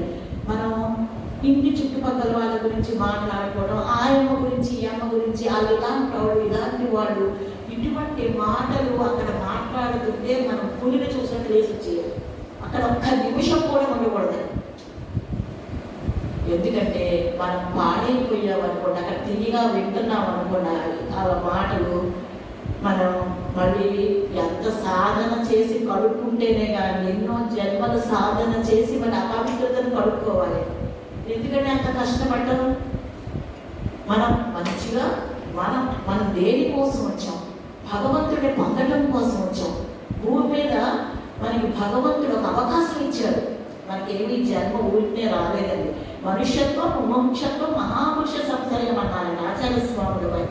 మనకి మానవ జన్మ వచ్చిందంటే ఊరికే రాలేదు. ఎంతో నిష్కామ కర్మ చేసి ఎంతో పుణ్య సంపద ఉంటే, మనం ఎన్నో సత్కర్మలు చేసుంటే మనకి మానవ జన్మ వచ్చిందండి. మానవ జన్మ వచ్చిన తర్వాత కూడా మనుష్యత్వం, మోక్షత్వం, మహాపురుష సంసర్గం, ఒక మహాగురువు, ఒక సద్గురువు దొరకడం, మోక్షత్వం కలగడం, ఇదన్నీ నీకు ఎన్ని జన్మల పుణ్యం పట్ల ఉంటాయి కదా అంటున్నాను. మనకి ఎంతో కష్టపడి మానవ జన్మను తెచ్చుకున్నాం, గురువు దొరికారు, మనకి వైభవం ఉంది. మరి నాన్నగారు రేడియో అంటే నిజంగా నాన్నగారు మనకి ఎంత లోటు చేయలేదండి. ఆయన లేరు అని అనుకోవడానికి లేదండి. నాన్నగారి మాట మనకి ఓపిక ఉండాలి కానీ 24/7 వినొచ్చు. నాన్నగారంటే దేహం కాదండి, నాన్నగారంటే రూపం కాదు, నాన్నగారంటే అనుగ్రహం. నాన్నగారు మన హృదయం రూపం, మనకి అత్యంత సమీపంగా మన హృదయంలో ఉన్నారు. ఇదివరకు ఎక్కడో ఉన్నారు నాన్నగారు ఆ దేహంలో అనుకున్నామండి. నాన్నగారు ఎక్కడున్నారు? అందరి హృదయాల్లో ఉన్నారండి. అంతగా వ్యాపించి ఉన్నారు. నాన్నగారు లేని ప్లేస్ అంటూ లేదు. నాన్నగారి మాటలు వినిపిస్తూనే ఉన్నాయి. మనం బాగుపడటానికి నాన్నగారు ఇంత అవకాశం ఇస్తే మనం ఉపయోగించుకోకపోతే మనం పిచ్చోడమండి. అంటే భగవంతుడు అవకాశాలు ఇస్తాడంటండి. తెలివైన వాడు అవకాశం వచ్చినప్పుడు పట్టుకుంటాడండి. తెలివి తక్కువ వాడికి అవకాశాలు వస్తే వాడు వదిలేస్తాడు. అలాగే మనం వదిలేయకూడదండి. మనకు వచ్చిన అవకాశాన్ని పట్టుకొని ప్రతిదీ మనం జ్ఞానం పొందడానికి ఉపయోగించాలి. ఉపయోగించుకోవాలండి.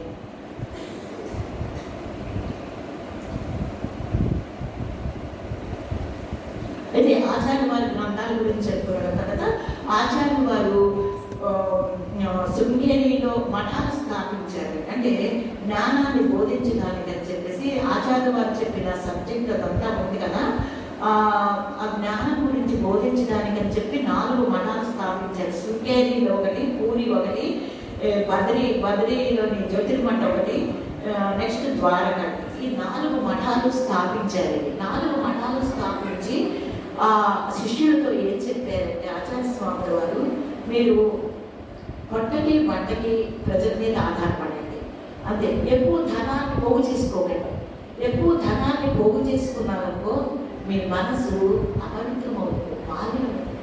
అది ఎక్కువ డబ్బులు హోల్డింగ్ చేసుకుంటా ఉంటే, దాచుకుంటా ఉంటే మనకి ఏమవుతుందంటే మన మనసుకి మాలిన్యం పట్టేస్తుందండి. అంటే అది ఎలా ఉంటుందంటే ఆచార్య స్వామి వారు చెప్తున్న అర్థం అనర్థం అని చెప్పారంటే, అర్థం అనర్థం తెస్తాం.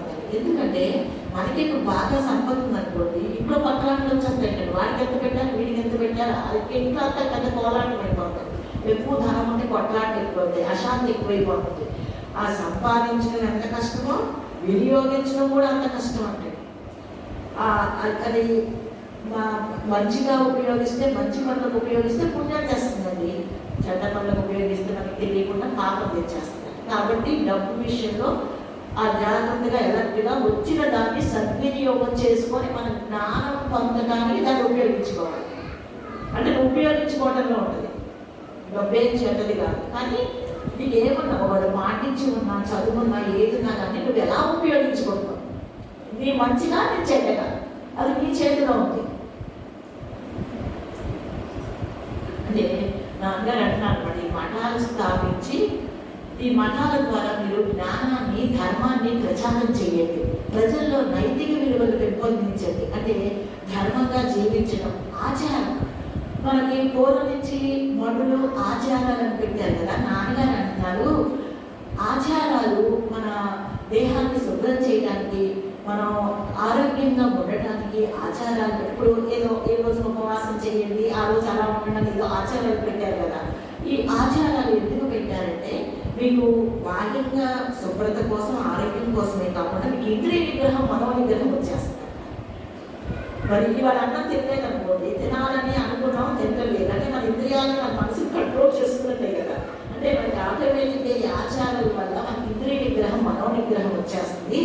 అంతేకాకుండా ఈ ఆచారాలు వీటి వల్ల మనకి ఏమనిపిస్తుంది, ధర్మాన్ని ఆచరించాలి అనిపిస్తుంది. ధర్మాన్ని ఆచరించకుండా జ్ఞానం రాదు. ఇవన్నీ చేసినా భగవంతుడు నీకు డ్యూటీ ఇచ్చాడు, నీ ధర్మం, ఈ ధర్మం అని చెప్పాడు. నీ భగవంతుడు నీకు ఏ పని అయితే ఇచ్చాడో ఆ పని నిష్టంగా, ప్రేమగా, ప్రీతిగా చేశాడు. ఏ పని ఇస్తే ఆ పని ఎలా చెయ్యాలి అంటే ఒకసారి ఇప్పుడు చెప్పారు.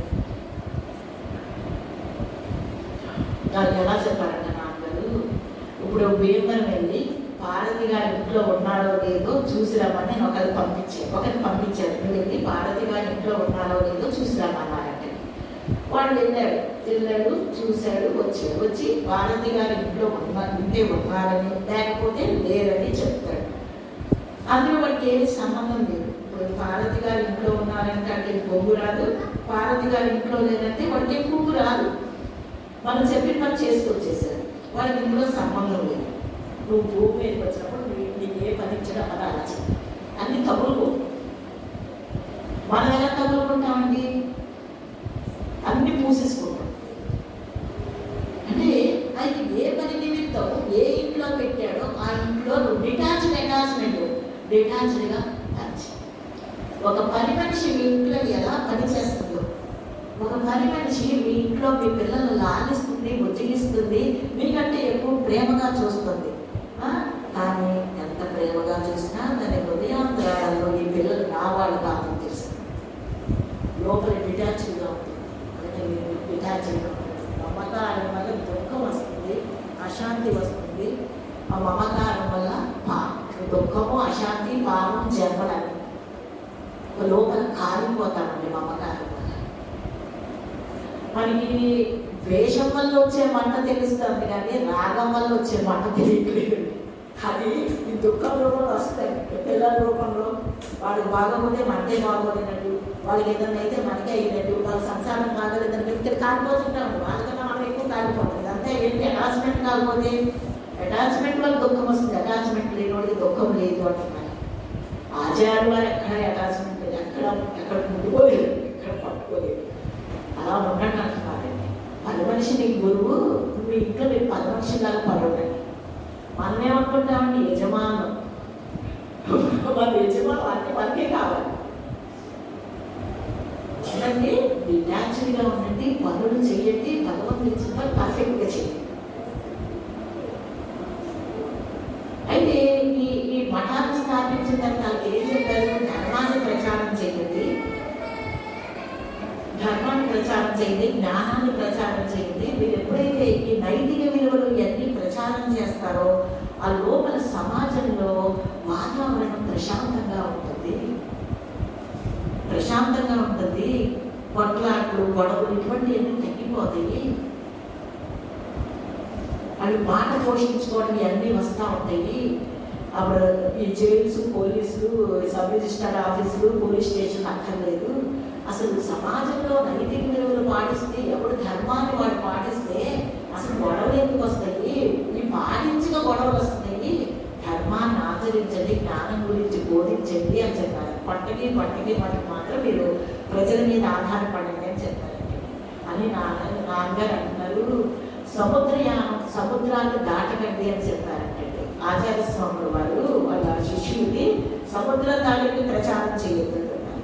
ఒక శంకర మఠం శిష్యుడు మనకి ఎవరంటే కానీ మిగతా వాళ్ళు విదేశాలకు పోయి డబ్బులు పట్టుకొచ్చేసి ఇక్కడ హాస్పిటల్స్, కాలేజెస్ కడుతున్నారు. నాన్నగారు అంటున్నారు, అసలు వాళ్ళ సన్యాసం ఏంటి, వాళ్ళు చేసేది ఏంటి, సన్యాసం ఏంటి, హృదయంలో వస్తువుల అనుభవంలోకి తెచ్చుకోవాలి. అసలు ఆ విషయం మర్చిపోయి కాలేజీలు కట్టడం ఏంటి, పీఠాలు కట్టడం ఏంటి, ఈ పెద్ద హాస్పిటల్స్ కట్టడం ఏంటి, అసలు గృహస్థులే చేస్తున్నారు కదా అంటున్నారు.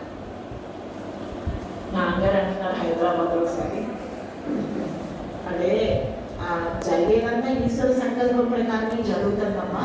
మనం అంటామంటే అలా చనిపోయిందండి అంటామంట. అసలు ఊహించలేదండి, అలా చనిపోయింది, యాదృచ్ఛికమంటామంట. నాన్నగారు అంటున్నారు యాదృచ్ఛికం ఏంటమ్మా, అంత ఈశ్వర సంకల్పం ప్రకారం ప్రతి సెకండ్, ప్రతి నిమిషం ఈశ్వర సంకల్పం ప్రకారమే జరుగుతుంది. ఆయన తెలియకుండా ఈ సృష్టిలో ఇది పూజకులు ఇటు కాగలుగుతాయి అని చెప్పి మా అమ్మగారు అంటున్నారండి. అమ్మ నాకు ఎర్రబట్టలు అంటే ఇష్టం అమ్మా, అంటే నాకు స్మరణే అమ్మ, నాకు ఎర్రబట్టలు అంటే ఇష్టం అమ్మా. ఎర్రబట్టలు కానీ ఇప్పుడున్న క్రమం ప్రకారం దేహ ప్రారంభం ఎర్రబట్టలు వేసుకోవడానికి లేదు అని అక్కడ రామకృష్ణ మఠంలో స్వామీజీతో నాన్నగారు ఏమన్నారంటే,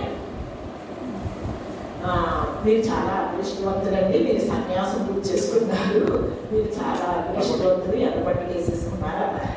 అప్పుడు ఆ స్వామి అన్నారు, నాన్నగారు మీరు మమ్మల్ని మారి చెయ్యండి, సన్యాసం బట్టల్లో లేదు, ఎర్రబట్టల సన్యాసం బట్టల్లో లేదు, హృదయంలో ఉంది సన్యాసం.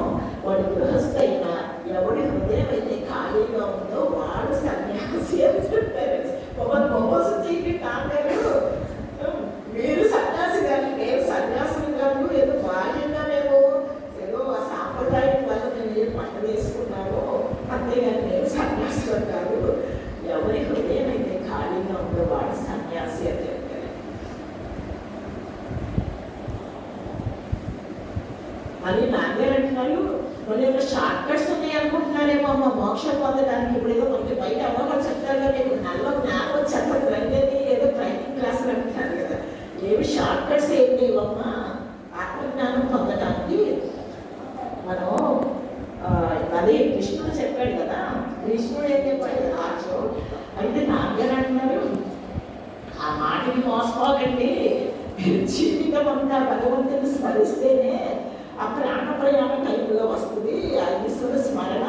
జీవితం అంతా విషయచిత్తం చేసేసి లోకంలో ఒళ్ళు చెప్పుకొని లోకం గడువులో బతికి ఆ లాస్ట్ టైంలో ఈశ్వర స్మరణ వస్తుంది అనుకుంటున్నారేమో, ఈశ్వర స్మరణ రాదు అని చెప్పి నాన్నగారు దానికి ఒక ఎగ్జాంపుల్ చెప్పారు.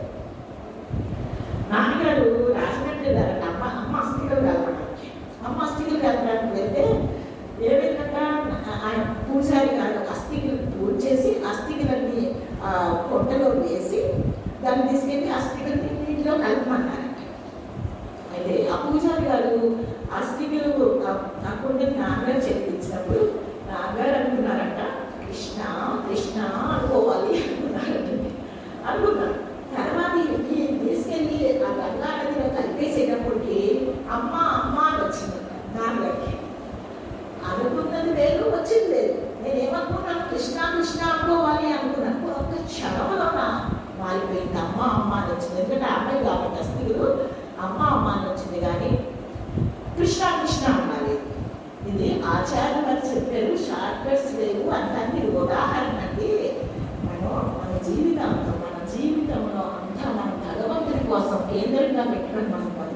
అంటే ఆ ప్రాణం పోయినప్పుడు ఆయన స్మరణ వస్తుంది, కానీ మనకి ఏదో ఆషామాషిగా మాట్లాడేసి లాస్ట్ మినిట్లో మనం రామకృష్ణ అన్నామంటే రాదు అని చెప్తాను.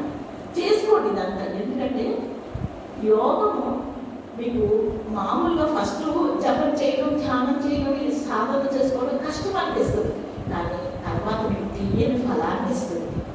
ఇది మీకు సుఖాన్ని ఇస్తుంది, శాంతిని ఇస్తుంది, ఆనందాన్ని ఇస్తుంది, దుఃఖరహిత స్థితికి తీసుకెళ్ళిపోతుంది. అది మనము ఇది కొద్ది కష్టంగా ఉందని ముందు చేయడం మానేసామనుకోండి, మనం ఏమైపోతాము, చీకటి లోకాల్లోకి వెళ్ళిపోయి అనేక లోకంలో గొడవల్లోకి వెళ్ళిపోయి వ్యసనాల్లోకి వెళ్ళిపోయి పాడే పతనం అయిపోతాం.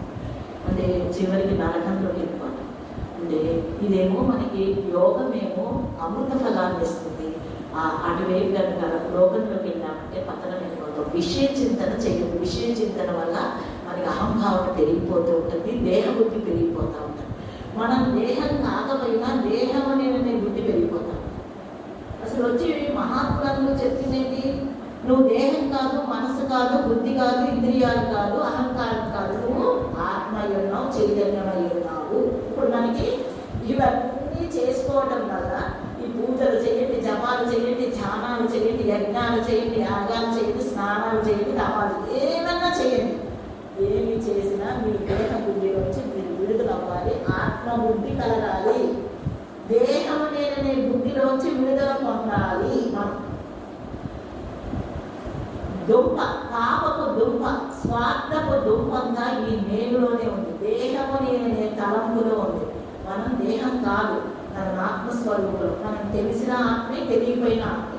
ఇప్పుడు జిన్నూరండి, జిన్నూరు అని నాకు తెలియకపోతే జిన్నూరు నేను హైదరాబాద్ అనేది నిజమవుతుందా? ఇది జిన్నూరే, మీరు చెప్తారు ఇది జిన్నూరే, నేను హైదరాబాద్ అనుకుంటున్నాను. నా దోషం ఎక్కడుంది? నా బుద్ధిలో ఉంది దోషం. ఈ బుద్ధిలో ఉన్న దోషం వల్ల నేను ఏమనుకుంటున్నాను, ఇది హైదరాబాద్ అనుకుంటున్నాను. మీకు తెలిసి ఇదంతా జిన్నూరే. అలాగే మనకి మన బుద్ధిలో ఉన్న దోషం వల్ల మనం కాని దేహాన్ని, మనం కాని మనసుని, మనం కాని ఇంద్రియాలని, మనం కాని అహంభావాన్ని నేను నేను నేను అని మోస్తున్నాం. మనకి దుఃఖం రావడానికి కారణం ఏంటంటే మనం కాని నేనుని, మనకి ఏదైతే ఏ మనసు అయితే మనకి నేనుగా వ్యక్తం అవుతుందో ఆ మనసుని మనం నేను నేను అనుకుంటున్నాం. ఆ నేను కోసం బతుకుతున్నాం, నేను కోసం పనులు చేస్తున్నాం. మన అహంభావన కోసమే పనులు చేస్తున్నామండి, అహంభావన కోసమే మాట్లాడుతున్నాం. అహంభావనే మన జీవితంలో కేంద్రం అయిపోయింది. అంటే అహంభావనకి అనుగుణంగా ఉంటే ఫ్రెండ్స్ అండి, అహంభావన విమర్శిస్తే శత్రువు. అంటే ఎవరి కోసం బతుకుతున్నామండి మనం జీవితం అంతా? మన అహంభావాన్ని ఉడ్డించుకోవడం కోసం, మన అహంభావాన్ని జాగ్రత్తగా కాపాడుకోవడం కోసం బతుకుతాం. నాన్నగారు అంటున్నారు, మనం ఒక పని చేస్తామంటే గురువుగారు ఒక పని చేస్తారంట. మనమేమి అహంభావాన్ని పగలబట్టకుండా, చిక్కపట్టకుండా జాగ్రత్తగా కాపాడుకోవడానికి పని చేస్తూ ఉంటాడు. మన అవన్నీ అన్నీ మన దేవుడైనా సరే, మన ఎవరైనా సరే, ఎవరైనా సరే, మనకి ఎంత ఇష్టమైన వాడైనా సరే ఒక్క మాట అంటే ఊరుకో. ఎందుకు? వాళ్ళందరికంటే నాదేనంటేనే నాకు ఇష్టం. మనకు అంతే కదండి, ఇది అందరికీ అనుభవంగా ఉన్న విషయం. ఎవరి ఇంట్లో వాళ్ళంతటి వాళ్ళైనా సరే మనని ఎవరన్నా అంటే ఊరుకో. ఎందుకు? మన నేనంటే మనకి ఇష్టం. మన నేనికి వాళ్ళు ఏమైనా సప్లై చేస్తుంటే, మనకి ఏమైనా సౌకర్యాలు అందిస్తుంటే అప్పుడు వాళ్ళకి ఇష్టం. ముందు మన నేనంటేనే మనకి ఇష్టం. అంటే మనం బతికేది ఆ నేరుని జాగ్రత్తగా చూసుకుంటూ, ఆ నేరుని పగలగొట్టకుండా చూస్తున్నాం. ఆ నేరు పగిలిపోతే ఏమవుతుంది? మురుగు ఏం చేస్తాడు? దాన్ని తూట్లు పెడుతుంది. ఎందుకు? అది పోతేనే నిండా ఈ నేరు పోతేనే కానీ ఈ లోపల మనసు ఉంది. మనసుకి ఆధారంగా నేరుగా కలం ఉంది. నేరుకి వెనక బ్యాక్ సైడ్ బ్రహ్మం ఉంది. ఈ నేరు పోతే నువ్వు బ్రహ్మంలో ఐక్యమైపోతుంది. ఆ నేరు పోగొట్టుకోవడానికి మనమేమో జాగ్రత్తగా కాపాడుకుంటాం అన్నమాట. ఎవరైనా అంటారంటే ఈ పక్కకి వెళ్ళిపోవాలి. ఎవరైనా కబీర్ అన్నాడంటే, మీకు దేహబుద్ధి పోవాలి అంటే మీ శత్రువుల దగ్గరికి పక్కన కూర్చోండి. అప్పుడప్పుడు వాళ్ళ ఇంటికి కూడా వెళ్ళాడు. ఎందుకంటే నలుగురు తిరుగుతూ ఉంటారు కదా, మీకు దేహబుద్ధి పోతుంది. నాన్నగారు అంటున్నారు, అత్తగారు కోడళ్ళు వేరు కాపలు ఈజీగానే పెడతారమ్మా. అత్తగారు వేరు, కోడలు వేరు. వాళ్ళిద్దరు వేరు వేరు కాబట్టి వేరు మాత్రం వేరు ఈజీగా విడిపోతారు. ఈ అహంభావంలో అంత తెలివిగా విడిపోవమ్మా ఎప్పుడు అదే నువ్వు అనుకుంటున్నావు కదా, ఆ నేనే నువ్వు అనుకుంటున్నావు, ఆ మనసే నువ్వు అనుకుంటున్నావు, దాని నుంచి ఎలా విడుదలవుతావు? దాని నుంచి విడుదలవ్వకుండా నీ జ్ఞానం రాదు. ముందు నీకు శ్రవణం చెయ్యి, మననం చెయ్యి, శ్రవణం చెయ్యి, చిల్లు పడేలాగా శ్రవణం చెయ్యి. వాడు నువ్వు కాదు. ఏ మనసు అయితే ఇప్పుడు నీకు నేరుగా వ్యక్తమవుతున్నాడో ఆ మనసు నేను కాదు అని నీకు దృఢ నుంచే వచ్చేయాలి. ఇక్కడ స్థిరపడిపోవాలి. ఏ తలంపు వచ్చినా నేను కాదు, దానికి నాకు ఎటువంటి సంబంధం లేదు. నేను బ్రహ్మము, నేను చైతన్యాన్ని, నేను చావు పుట్టిపోయిన వస్తువు. ఏది వచ్చినా అండి, రోడ్డు మీద మనుషులు వెళ్తూ ఉంటే మనం వాళ్ళు మనతో పట్లాట పెట్టుకోరు, మనం మనతో పట్లాట పెట్టుకోం. అలాగే నీకు తలంపులు వస్తూ ఉన్నాయి అనుకోండి, వస్తే రానివ్వండి, వస్తే వెళ్ళిపోతాయి. నువ్వు చూస్తూ ఉండే తలంపులను చూస్తూ నేను చెయ్యవు. నువ్వు వెళ్ళి కలిస్తే డబ్బులని మొదలు. రోడ్డు మీద అంతా కూడా ఇల్లు ఎవరైనా మనం చూస్తుంటే వాళ్ళు మనం ఏం చేయరండి. ఒక దెబ్బ కొట్టామనుకోండి, అడుగుకుంటారా? వాళ్ళ శక్తి మనమే చూపిస్తారు, మళ్ళీ 2 దెబ్బేస్తారు. అలాగే మనకి తలంపులు వస్తున్నాయి అనుకోండి, వస్తే రానివ్వండి. ఎన్ని తలంపులు వస్తాయి రానివ్వండి. మరి పూర్వజన్మలో మనం చేసిన పనులు ఉన్నాయి కదా, మరి మనం అనుభవించిన భోగాలన్నీ వాసనల రూపంలో ఉన్నాయి. అవన్నీ తలంపుల రూపంలో వచ్చేస్తున్నాయి. భగవంతుడే పంపిస్తూ ఉంటాడు, అది మన ప్రారంభాన్ని బట్టి. వచ్చినప్పుడు ఇది నేను కాదు అని, ఆ మనసు నేను కాదని భగవంతుడు చెప్పాడు, నేను బ్రహ్మమునని చెప్పాడని ఆ మనసుని అలా వాచ్ చేసే శక్తి, కెపాసిటీ మనకి రావాలి. అంటే బుద్ధిలో క్లారిటీ రావాలి. ఇది నేను కాదు, నేను బ్రహ్మమును అంటే ఆ శ్రవణం చేయడం వల్ల ఏమవుతుందంటే మనకి వివేకం వస్తుందండి. వివేకము విచక్షణ చక్కగా వచ్చేస్తుంది అన్నమాట. అప్పుడు ఇది నేను, ఇది దాన్ని కాదని వివేకం వస్తుంది. ఇప్పుడు నేను ఆత్మ ఉన్నాను, ఇది ఈ మనసులో తలంపు వచ్చింది, నేను కాదు, నాకు దానికి ఏమి సంబంధం లేదు. ఏమి సంబంధం లేదని మనకి తెలుస్తున్నప్పుడు మనసు మనం ఎలా బాధపడుతుంది? ఇప్పుడు సపోజ్ మన పక్కింట్లో కష్టం వచ్చిందండి, నాకేమైనా అనిపిస్తుందా? ఏదో ఇది 4 మాటలు మాట్లాడతాను అంతేగాని వాళ్ళకి వచ్చిన కష్టం నాకు రాదు. అలాగే మనసులో గొడవలు వస్తుంటే నీకెందుకు బాధ? ఆ మనసు నువ్వు కాదు కదా. భగవాన్ ఎంత హ్యాపీగా చెప్పారంటే మనకి, అసలు ఆయనకి ఎంత ఇచ్చినా మన రుణం తీర్చుకోలేమండి. మన దుఃఖ పడకుండా మన సుఖంలోకి శాంతిలోకి తీసుకోవాలి భగవాన్ ఉద్దేశం. మనసు నువ్వు కాదని నేను 100 సార్లు 1,00,000 సార్లు చెప్తాను. ఆ మనసు ఎందుకు తాదాత్మ్యం పొందుతున్నావు? అది నువ్వు కాదని చెప్తున్నాను కదా. అది తలంపు, అది ఓడి తలంపు. ఆ తలంపు చేతిలో ఓడిపోతున్నావా? నువ్వెవరు? నువ్వు బ్రహ్మానివి అంటున్నారు. తలంపు చేతిలో ఓడిపోతున్నావా? ఒక తలంపు నిన్ను ఓడించేస్తుందా? ఎవరైనా ఒక మాట అంటారా, నీకు గుంజుకొని 4 రోజులు గుంజుకొని వాళ్ళు పలానా వాళ్ళు ఈ మాట అన్నారని మర్చిపోతే ఏముందండి? ఒక మాట అండి, మర్చిపోతే ఏముందండి? సుఖపడతాం కదా. అంటే ఏమైందండి? అన్నవాడి కంటే పంటవాడు సుఖంగా ఉంటాడండి. ఎందుకంటే నీకు మనసు లోపల చెప్పిపోద్ది భగవంతుడి దగ్గర. మనలో ఉన్న పాపం అంతా అడుగుచుకుంటాడు. మనం సుఖంగా శాంతిగా ఉంటాయి. మనం ఏమీ అనలేదు అనుకోండి, మన అన్నవాడని మనకంతా దోషాలు అడిగిపోతాయి. సుఖం ఉండొచ్చు కదా. ఒకసారి నాకు చెప్పారు, అరుణాచలంలో ఒక అబ్బాయిని పక్కింటోడు బాగా తిడుతుంటే ఈ అబ్బాయి ఏం మాట్లాడతాడు కదా. నాన్నగారు అడిగారట, ఏంటి వాళ్ళంతా నేను తిడుతుంటే మనం ప్రశాంతంగా ఉన్నామంటే, నేనేం తెలియదొక్క వాడిని కాదు, నాన్నగారిని తెలియలేని వాడిని, నా దోషాలన్నీ వాళ్ళకి పోతాయి, ప్రశాంతంగా ఉన్నాను అన్నాడండి. అంటే మనం కూడా రియాక్ట్ అవ్వకుండా అంటే అన్నారండి, వాళ్ళకి వికారం వచ్చి వాళ్ళు అంటున్నారు, మనకెందుకు వికారం తెచ్చుకోవాలి? సపోజ్ వాళ్ళకి క్యాన్సర్ ఉంది వాళ్ళు ఏదో మాట్లాడుతున్నారు, లోపల క్యాన్సర్ ఉంది కాబట్టి, అజ్ఞానంలోనే క్యాన్సర్ ఉంది, వాళ్ళు పిచ్చి మాట్లాడుతున్నారు. మనం రియాక్ట్ అయిపోతే మనం కూడా క్యాన్సర్ పుచ్చుకున్నట్టే కదా. వాళ్ళకి వికారం, మనం ఎందుకు తెచ్చుకోవాలి? మళ్ళీ వాళ్ళ లోపం మనం ఎందుకు పట్టించుకోవాలి? మనం శాంతిగా ఉండొచ్చు కదా, మనం సుఖంగా ఉండొచ్చు కదా. వాళ్ళ ప్రభావం మన మీద పడకూడదు, మన ప్రభావం వాళ్ళ మీద పడాలి. మనం బలంగా ఉండాలి.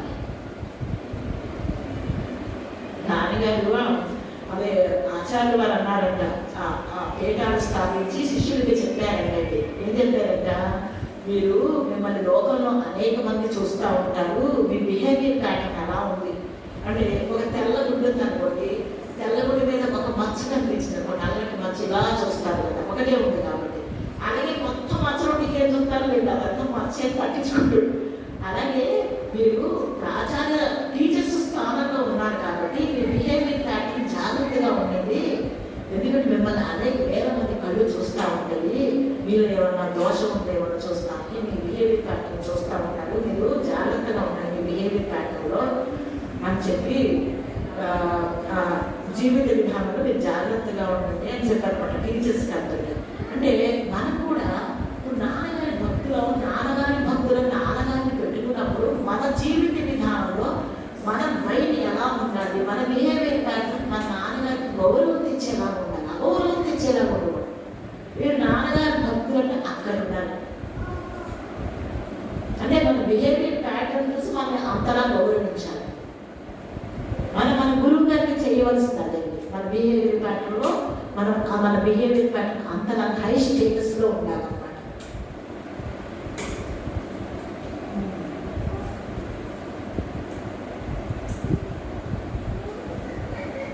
ఆచార్య స్వాముల వారు శిష్యులో పద్మపాదులు ఉన్నారు. పద్మపాదులు వాళ్ళు ఆచార్య స్వాముల వారు పద్మపాదులు మొట్టమొదటిసారి కలుసుకున్నారంటే ఒకరు చూపు అలా అలా అలా చూసుకున్నారంటే లవ్ ఎట్ ఫస్ట్ సైట్ అండి. ఆ చూపు ఎక్కడ కలుసుకున్నారు? కాలిడిలో కలుసుకున్నారా?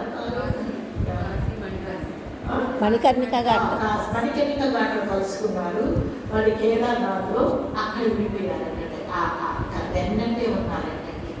అంటే ఒక చూపు అంటే ఆ అనుబంధం అంటే చూపు కలిసిందంటే వాళ్ళకి విడదీయలేని బంధం అయిపోయిందంటే ఆచార్య స్వాముల వారు. అయితే ఆ మణికర్ణిక ఘాట్ కాశీలో కలుసుకున్నారు. ఈయనేమో స్నానం చేసి వస్తున్నారు ఆచార్యులు వారు. పద్మపాదులు స్నానానికి వెళ్తున్నాడు. ఆ చూపులు ఒకళ్ళొకళ్ళు కలిసి కలిసి అంతే అంటే ఆయన ఆచార్యులు వారిని విడిచిపెట్టలేదంటే. అయితే కేదార్నాథ్లో లాస్ట్ దేహం విడిచిపెట్టిన ఆచార్య స్వామి కేదార్నాథ్లో ఆ లాస్ట్ మినిట్లో అన్నారంటే శిష్యులతో, మీరు ఇచ్చిన బట్టకి, మీరు ఇచ్చిన ఫుడ్కి, మీరు నాకు చేసిన సేవకి థ్యాంక్స్ చెప్పారంటే. మహాత్ముడికి ఎంత చిన్న పని చేసినా వాళ్ళు జీవితాంతం గుర్తుపెట్టుకుంటారంటే. అయితే పద్మపాదులు ఏడ్చాడంటే, ఏంటి మేము ఇచ్చిన బట్ట తిండి గురించి మాట్లాడుతున్నారు, మీరు మమ్మల్ని ఏం చేశారు? మట్టి ముద్దలు లాంటి వాళ్ళని జనరల్గా ఎవరైనా బాగు చేశారనుకోండి ఏమంటారంటే మట్టి ముద్దలు లాంటి వాళ్ళని బంగారం చేశారంటారు. నువ్వు బంగారం చేయలేదయ్యా, బంగారం విలువని నువ్వు బ్రహ్మం చేసేసావు. మమ్మల్ని ప్రాప్తి స్థితిలో ఓలలు ఆడించేసావు. నువ్వు ఏ స్థితిలో ఉన్నావు ఆ స్థితిలోకి మమ్మల్ని తీసుకుపోయావు. మేము దానికి మేమేమని నువ్వు ఏదో కొద్దిగా తిండి పెట్టామని చెప్పేసి మా కృతజ్ఞత చెప్తున్నావు. నువ్వు మమ్మల్ని ప్రాప్తి స్థితిలో ఆనందంలో సుఖంలో శాంతిలో ఓలలు ఆడించావు. నీకు మేమేమో అది అంటున్నా అని ఏడ్చాడంటే పద్మపాదుడు. ఏమిస్తామండి గురువుకి? ఏమిస్తామండి? ఏమి ఇవ్వలేమండి మనం. ఆయన చెప్పినట్టుగా జీవించి ఆయన ఏదైతే పొందమని చెప్పారో పొందడానికి మనం ఇప్పుడు జిల్లూరు భక్తులు చూసింది నాకు చాలా ఆనందంగా. అందరూ యూనిటీగా ఉన్నారు.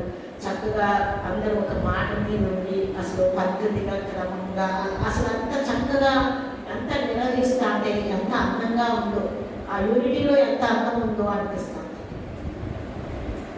అంటే ఆ పని ద్వారా ధరించేయాలండి.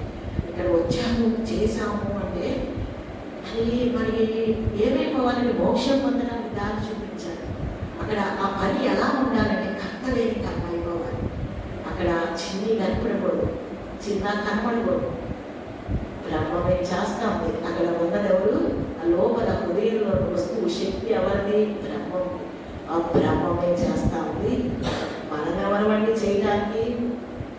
లోపల శివుడు తప్పుకుంటే శవం అయిపోతాం. ఇంకా శవం ఏం చేస్తుంది? శివుడు ఉన్నాడు కాబట్టి విలువండి. దానికి మాట్లాడుతున్నాం, ఆలోచిస్తున్నాం, కళ్ళు చూస్తున్నాయి, అన్నీ చేస్తాం. శివుడు ఉన్నాడు కాబట్టి జరుగుతుంది.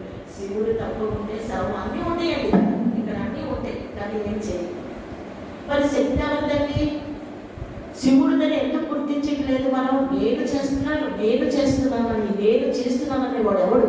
వాడే తప్ప మనకి జ్ఞానం రాకుండా అడ్డుపడుతున్నాడు. అసలు వాడెవడు? వాడిని తీసి పక్కన పెట్టడం నేర్చుకో. తప్పించుకోవాలి.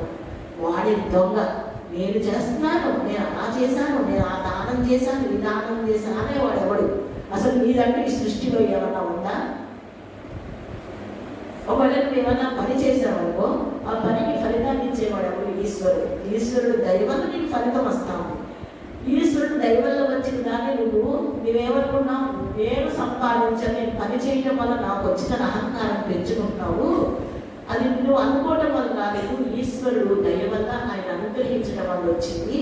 ఆ వచ్చిన దాన్ని, ఈశ్వరుడు ఇచ్చిన దాన్ని ఈశ్వరుడు కోసం ఈశ్వరుడికే ఇస్తున్నానని నువ్వు కనుక ఉపయోగిస్తే నీ కర్మ మొత్తం కాలిపోతుంది.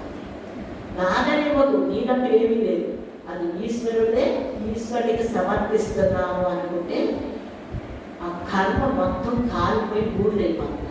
ఆ జ్ఞానాన్ని మీరు కాలిపోతుంది. నాదనుకొని కాదు. ద్వైత కర్మ మనల్ని బంధిస్తుంది. అద్వైత కర్మ నాకు నేనే చేసుకున్నానన్న భావంతో చేయాలి. వీళ్ళు పక్కోళ్ళకి నేను ఇచ్చాను, నేను పుచ్చుకున్నానుగా, వాళ్ళకి అది చేశాను, ఇది చేశాను, ద్వైత కర్మ అంటే. ద్వైత కర్మ చేసినంత కాలం మళ్ళీ పునర్జన్మ వచ్చేస్తుంది. ఎందుకంటే నేను చేశాను కదా, మళ్ళీ మీరు నాకు చెయ్యాలి. వాళ్ళ కర్మానుభవం అనుభవించడానికి నేను మళ్ళీ వచ్చేస్తాను. అంటే అద్వైత కర్మ అంటే ఎదుటి వాళ్ళకు నిన్ను చూసుకొని చెయ్యి. ఇప్పుడు మన శరీరం ఉందండి, ఈ శరీరంలో హార్ట్లోంచి బ్లడ్ అంతా పంప్ అవుతూ ఉంటుంది గుండెలోంచి. ఈ గుండె ఈ చెయ్యను ఉద్ధరించేసాను, ఈ చెయ్యను ఉద్ధరించేసాను, ఈ కాలు ఉద్ధరించేసాను అని అంటుందండి. పాపం అది ఏమంటలేదండి, ఎప్పుడు ఇన్ఫర్మేషన్ వర్క్ చేస్తా ఉంది. ఇది కనుక పనిచేయదు గోవింద, ఇది చేస్తా ఉంది. అయితే అది ఏమంటలేదండి, సైలెంట్గా మనం నిద్రపోయినా పని చేస్తూనే ఉంది. అది నేను చేస్తున్నాను అంటలేదు. అలాగే మనం కూడా ఈశ్వరుడు ఉన్నది క్రమమైన రూపాల్లో ఉంది. ఎవరికి చేసిన నాకు నేనే చేసుకున్న భావం వచ్చి అంత బ్రహ్మమే, అంత నాన్నగారిని చూస్తూ ఉండాలంట. ఈ మనకి ఇన్ని సంవత్సరాలు అయిపోయినా మనం అంతా ఒక్కటే అన్న భావన, ఆ లోపల వస్తువు మనమై ఉన్నాము, అది మనమే అంతగా ఉంది. అదే ఆ రూప నామ గుణాలు మాయ మారిపోతుండేది. మాయ మనకు తెలుసు. ఇప్పుడు మారిపోయేది ముసలాడు అయిపోతుంది, చెప్తే ఎగబడిపోతుంది అంటే తేడాలు వచ్చేస్తుంది కదా. అంటే మారిపోయేదంతా మాయ. చిన్నప్పుడున్న గుణాలు ఇప్పుడు లేవు, ఇప్పుడు మారి అన్నీ మారిపోతాయి. ఆ పేరు నామం రూపం మారిపోతుంది. నామం ఎవరు పెద్దవాళ్ళు పెట్టారు, అది కూడా ఇష్టం లేకపోతే మార్చేసుకుంటాం. ఇవన్నీ నిజం కాదు. నిజం అనేది మీ హృదయంలో ఉన్నది ఒక్కటే నిజం. ఇది ఒక్కటే నిజం, మార్పు లేకుండా ఉంది. ఈ వస్తువుని పొందడం కోసం ఈ భూమి మీదకి వచ్చాము. ఏం తగ్గినప్పుడు 10 బస్తాలు తగ్గినట్టు రాలేదు. ఈ లోపల హృదయంలో వస్తువులు పొందితే సుఖము, శాంతి, ఆనందం. అది మనమై ఉన్నామండి. మనమై ఉన్నామని సంపాదించట్లేదు. అది ఆల్రెడీ ప్రజెంట్. అయితే దాన్ని ఇప్పుడు సూర్యుడిని మేఘాలు కమ్మేస్తున్నాయండి. మేఘాలు సూర్యుడిని కనపడకుండా చేస్తుంది, కానీ సూర్యుడి కంటే గొప్పవి కాదు మేఘాలు. అలాగే ఈ హృదయం జ్ఞాన సూర్యుడి కంటే తలంపులు గొప్పవి కాదు, కానీ కనపడకుండా చేస్తాయి. ఇప్పుడు వాటిని వదిలిపెట్టి ఈ తలంపులన్నీ ఎవరికి వస్తాయి? నేను వస్తువు ఇది సైడ్, ఈ నేను ఎవరు దిస్ సైడ్ ప్రశ్నిస్తే చాలని పడిపోతాడండి. ఈ సృష్టి అంతా నేరనే తాకముక్కల కోట మీద ఉంది అక్కడ ఊదన్నమ్మ పడిపోతుంది అని విచారణ వాసన కలిగించిందమ్మ పడిపోతుంది. ఒకవేళ విచారణ చేతగాకపోతే గురుగారి రూపాన్ని, గురుగారి నామాన్ని స్మరించుకుంటూ, గురుగారు ఎలా జీవించమని అలా చెబుతూ ఈశ్వర సంకల్పంతో రాజీ పడండి.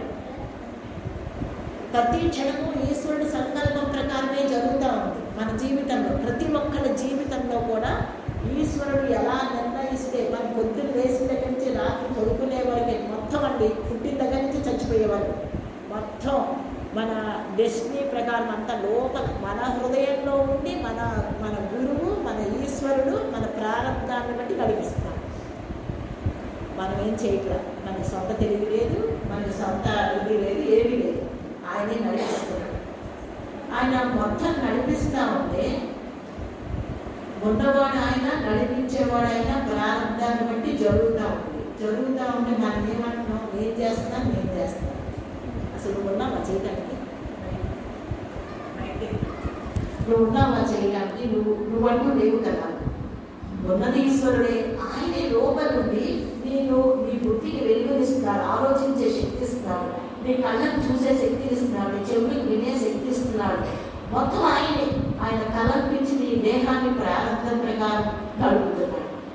మరి నువ్వు ఎక్కడున్నావు? నీకు సొంతంగా ఎక్కడైనా ఉన్నావా అసలు? అంటే అండర్స్టాండింగ్లో ఈ నేను కలిగిపోవాలంటే సబ్జెక్ట్ శ్రవణం చేయడంలో, సబ్జెక్ట్ అండర్స్టాండింగ్లో ఈ నేను లేదు అనే విషయం మనకు అర్థమైపోతుంది. ఉన్నది ఈశ్వరుడే, ఈశ్వరుడి కంటే భిన్నంగా ఏమీ లేదు. ఉన్నది వాడి సంకల్పం ప్రకారమే ప్రతి క్షణము జరుగుతుందన్న విషయం మనకు అర్థమైతే ఇంకా అక్సెప్టెన్స్ ఏమిటండి? ఏది జరిగినా ఓకే ఓకే ఓకే ఈశ్వరుడే, ఈశ్వరుడు నిర్ణయం ఇది. ఓకే, ఈశ్వరుడు నా మంచి నాకంటే భగవంతుడికి ఎక్కువ తెలుసు, నా క్షేమం నాకంటే నా గురువుకి ఎక్కువ తెలుసు. మరి అలాంటప్పుడు మన జీవితాన్ని ఈశ్వరుడు చేతిలో పెట్టినప్పుడు మనకి ఎందుకు భయపడాలి? ఒకవేళ మనకి కష్టం కింద అనిపించవచ్చు, ఈ క్షమంలో మనకి కష్టం కింద అనిపించవచ్చు. ఆ కష్టం నేను ఏ వెలుగులోకి తీసుకెళ్ళడానికి ఈశ్వరుడు పంపించాడు. చాతలోడు బట్టలు ఉంటాడు, ఉతికినంత మన కుటుంబం ఎందుకు కొద్దిగా దబ్బేస్తాడు, ఉతికేస్తాడు, మురిగిపోగొట్టడం. అలాగే మనలో ఉన్న మురికి, మనలో ఉన్న కల్మషం పోగొట్టడానికి ఆ కష్టాల రూపంలో పంపిస్తాడు. ఎందుకు? నేను శుద్ధి చేయాలి. పని చేసినప్పుడే, కష్టం వచ్చినప్పుడే మనకి ఆ లోపల ఏముందో తెలుస్తే, పని చేస్తున్నప్పుడు మనకి లోపల ఉన్న వికారాలు తెలుస్తూ ఉంటాయి. పని చేయకపోతే ఏం తెలియమండి మనకి. అలాగే కష్టాలు వచ్చినప్పుడే మనం ఎలా ఉన్నాము, ఏంటి, మన లోపల పరిస్థితి ఏంటనే విషయం మనకు తెలుస్తుంది. ఎంతవరకు వేరు చేయగలుగుతున్నాం, మనకి సమాన బుద్ధి ఉన్నా లేదా, కష్టం వచ్చినప్పుడు ఎలా ఉంటున్నాం, సుఖం వచ్చినప్పుడు ఎలా ఉంటున్నాం, సమానంగా ఉంటున్నామా? సుఖమో మైండ్ క్రియేషన్ అండి, దుఃఖము మైండ్ క్రియేషన్. గాఢ నిద్రలో నీకు సుఖం లేదు, దుఃఖం లేదు. ఎవరు సుఖంగా ఉన్నామంటారా, దుఃఖంగా ఉన్నామంటారు, అక్కడ మైండే లేదు. వెనుక వచ్చాక మైండ్ వస్తుంది, నాకు దుఃఖం వచ్చేసింది అంటుంది, నాకు సుఖం వచ్చేసింది అంటుంది, వాళ్ళు నన్ను ఏదో అన్నారు. ఇదే అంత mind creation. Everything is except God, except dharmam, except truth, everything is mind creation. ఒక్క మాట అండి, నాన్నగారు చెప్పిన ఒక్క మాట మన గుండెకి పడితే జ్ఞానం వచ్చేస్తుంది. అన్ని మాటలు అక్కర్లేదండి, ఏదో ఒక్క మాట. జరిగేదంతా ఈశ్వర సంకల్పం ప్రకారం జరుగుతుందని యాక్సెప్టెన్స్ అండి. అక్కడ మనకి రియాక్షన్ రాకూడదు. నాన్నగారి ఇష్టమే నా ఇష్టం, నాన్నగారి సంకల్పమే నా సంకల్పం, అంతే. అసలు అక్కడ నువ్వు ఉంటే కదా కొన్ని నీకు ఏదైనా చెప్పడానికి. నీ జీవితాన్ని ఆయన్ని సమర్పించుకో, అది శరణాగతి మార్గం. అలా కాదు, ఆ నేను కనిపిస్తుంది, ఈ నేను ఎవడు, ఎక్కడి నుంచి వచ్చాడు అని వాడి లోపలికి ప్రశ్నించి లోపలికి లేడు. అప్పుడు మైండ్ ఇంట్రావర్ట్ అయిపోతుంది. మైండ్ బాహ్యముఖమైతే ప్రారంభం ఉంది, కానీ మైండ్ అంతర్ముఖమైతే ప్రారంభం లేదు. అంతర్ముఖమైన వాడికి ప్రారంభమే లేదు, మన టచ్ ఇదండి. అందుకే భగవాన్ దగ్గరికి వెళ్ళినా, నాన్నగారి దగ్గరికి వెళ్ళినా, ఏ మహాత్ముడి దగ్గరికి వెళ్ళినా వాళ్ళు ఏం చేస్తారంటే మన మనసును అంతర్ముఖం చేసేస్తారండి. వెంటనే మనకి సుఖం వచ్చేస్తారు, లోపలికి మన మైండ్ లోపలికి తోసేస్తారు.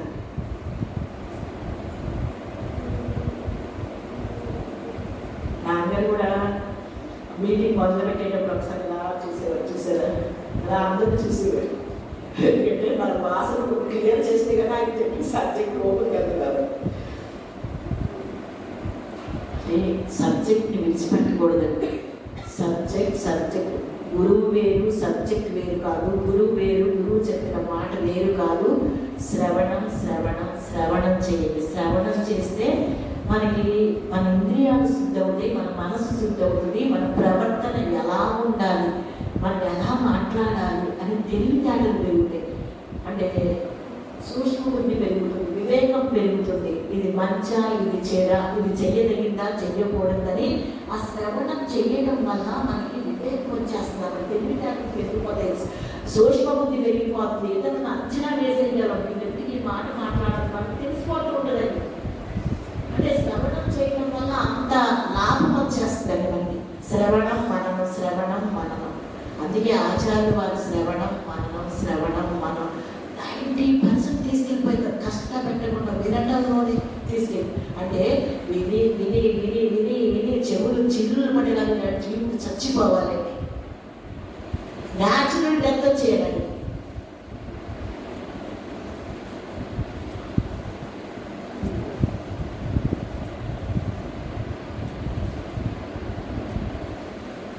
అంటే మంచి పనులు చెయ్యి, మంచి పనులు. అప్పుడు ఆచార్య స్వామి వాళ్ళ శిష్యుడికి చెప్పారు కదా, తెలుగు ధర్మాన్ని ప్రచారం చేయండి, మంచి పనులు చేయండి అని చెప్పట్టు పబ్లిసిటీ కోసమే పని చేయండి. పబ్లిసిటీ కోసం, గుర్తింపుల కోసం, గౌరవాల కోసం ఏదైనా పని చేస్తాం, నీ కోసం నువ్వు చేసుకుంటావు. ఇప్పుడు 10 రూపాయలు ఎవరికైనా ఇచ్చారనుకోండి, ఎవరి కోసం చేస్తాడు? వాళ్ళు ఉద్ధరించలేదు, మిమ్మల్ని ఉద్ధరించుకుంటున్నారు, ఆ విషయం మీకు తెలియాలి. ఎవరికైనా హెల్ప్ చేస్తావు, నీకు నువ్వు ఉద్ధరించుకుంటున్నావు, నీకు నువ్వు చేసుకుంటున్నావు. మరణానంతర జీవితంలో నువ్వు అభివృద్ధి పొందడానికి నీకు నువ్వు చేసుకుంటున్నావు, ఎవరికి చేయలేదు, ఎవరిని ఉద్ధరించలేదు. ఆ విషయం మనకు అర్థమైతే మన కోసం మనం చేసుకుంటాం. ఉన్నవాడి ఈశ్వరుడు కాబట్టి ఇంకా కర్త ఎక్కడి నుంచి వచ్చాడంటే కర్తలేని కర్మ, కర్తలేని కర్మ, ఉన్నవాడే ఈశ్వరుడు అని మనకి దృఢ నిశ్చయం వచ్చాడు. ఉన్నవాడు ఈశ్వరుడు, అసలు అసలు ఈశ్వరుడు తప్పితే లేనే లేదు. ఉన్నది ఒక్కటంటే ఒక్కటే.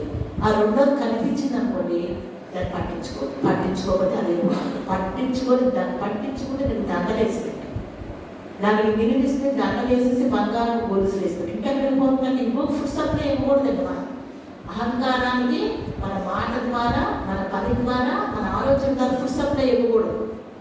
మన మాటలు ఆడంబరంగా మాట్లాడుతున్నాం అనుకోండి, అహంకారంగా మాట్లాడుతున్నాం అనుకోండి, ఫుర్సత్లో వెళ్ళిపోతూ ఉంటుంది, అహంకారం కలిసిపోతూ ఉంటుంది. అందుకని మన మాట సాఫ్ట్గా ఉండాలి, స్వీట్గా ఉండాలి, అది కపటం ఉండకూడదండి. లోపల ఏముందో బయటకు అది మాట్లాడాలి, అదే చెయ్యాలండి. లోపల ఒకటి పెట్టుకొని బయటకు ఒకటి, అలా కపటం అన్నవాడికి అసలు జ్ఞానం వచ్చే ప్రసక్తి లేదండి. నేను మనసులో మాట చేత ఒకటిగా ఉండాలి, ఒకటిగా ఉంటే జ్ఞానం వస్తుంది. అంతేగాని లోపల ఒకటి పెట్టుకుంటామండి, బయటకు ఒకటి మాట్లాడతాము, చేతుల్లో పని చేసేస్తాం. ఇంకా అదేంటండి కపటం కాకపోతే ఏంటి?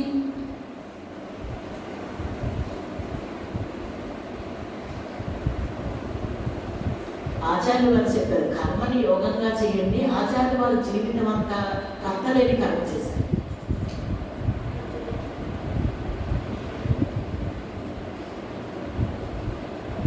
అంటే నువ్వు కర్త లేకుండా కర్మ చేస్తుంటే ఏమవుతుందంటే నీకు చిత్తశుద్ధి కలుగుతుంది. చిత్తశుద్ధి వల్ల జ్ఞాన మార్గంలో జ్ఞానం పొందడానికి నీకు అవకాశం వచ్చేస్తుంది. అంటే ఇది ఫౌండేషన్ చిత్తశుద్ధి.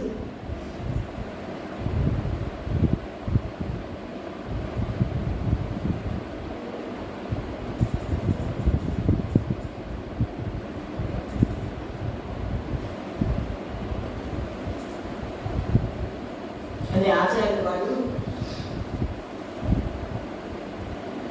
మణికర్ణిక అట్లా స్నానం చేసి వస్తుంటే, ఆయన బ్రాహ్మణ విహారంలో పుట్టారు కదండి, కొద్దిగా ఆచారాలు వ్యవహారాలు ఉన్నాయి. వీడు ఆచార్యులు అయిపోతున్నాడు, వీడికి ఇంకా ఆచారాలు ఈ అంట్లు సొంట్లు వదలలేదని చెప్పేసి ఈశ్వరుడే చండాలుడి రూపంలో వస్తాడు.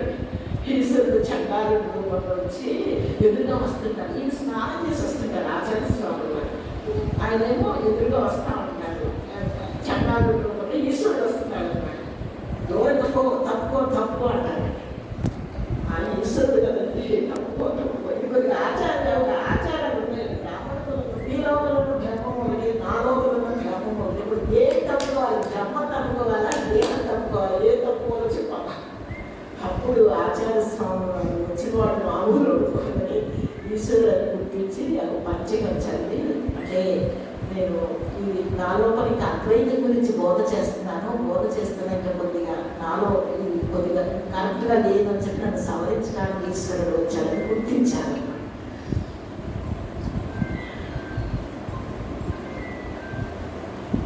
అంటే ప్రతి ఆచార్యుడికి మన మీద ప్రేమండి, అభిమానం, ఆప్యాయత. వాళ్ళు ఏ సుఖాన్ని, ఏ శాంతిని అయితే పొందుతున్నారో మనం కూడా పొందింప చేయాలండి. వాళ్ళు ఏమీ అవసరం లేదని వాళ్ళు సుఖంగా కూర్చోవచ్చు, కానీ ఎందుకు మహాత్ములంతా ఇంత కష్టపడ్డారండి? నాన్నగారు పొద్దున్న నుంచి రాత్రి వరకు మన కోసం టైం ఇచ్చేసేవారు. రామకృష్ణుడు అంతే, తనకు ఆచార్య స్వాముల వారంతే, బుద్ధుడంతే, గురువు తిరిగి ప్రచారం చేసి, ఎందుకంటే వారికి మానవ జాతి పట్టిన అసలు ఆపులేని ప్రేమ వల్లండి. వాళ్ళ ప్రేమ మామూలు ప్రేమ కాదు కదండి, మనలాంటిది కాదు కదా. మనదేమో వ్యాపార ప్రేమ, అహంకారానికి ప్రేమ ఎక్కడ తెలుస్తుందండి? వ్యాపారం తెలుస్తుంది. మా ఇంటికి వస్తే మాట్లాడతాతో, మీ ఇంటికి వస్తే మాట్లాడతారు, మన ప్రేమ లేదు. ఎక్కడ మనకి లాభం చూసుకోండి. కానీ మహాత్ములు వాళ్ళు ఇవ్వటమేనండి, ఇవ్వటం ఇవ్వటం ఇవ్వటం. ఇక అంతేకాని ఏం కారణం ఉండదండి. ప్రేమ ప్రేమ ప్రేమ ప్రేమించడం. మనం ఎలాంటి వాళ్ళమైనా అండి, మనకు అర్హత ఉన్నా, యోగ్యత లేకపోయినా ప్రేమించి మన ఆయన పాదాల దగ్గర కూర్చోబెట్టుకొని కనీసం మనలో ఈ దోషం ఉందని ఎలాగో చెప్పలేదండి. అంటే నిజంగా ప్రేమ వాళ్ళకి దోషాలు కనిపించి అనిపిస్తుంది. ఎందుకంటే మనం ఆఫ్టర్ మనం మానవుడిని కదండి. మన పిల్లల్ని మన దోషాలు చూడమండి.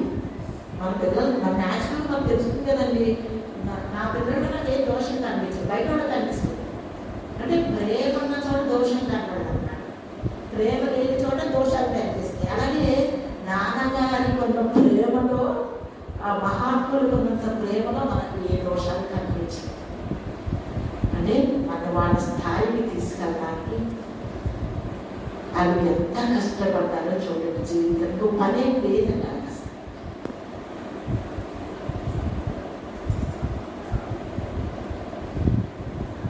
వీడు చెడ్డోడు, వాడు చెడ్డోడు అని చెప్తుంటే ఈ రమణాశ్రానికి ఒక కాకు కూడా రాదన్నాడు భగవాన్.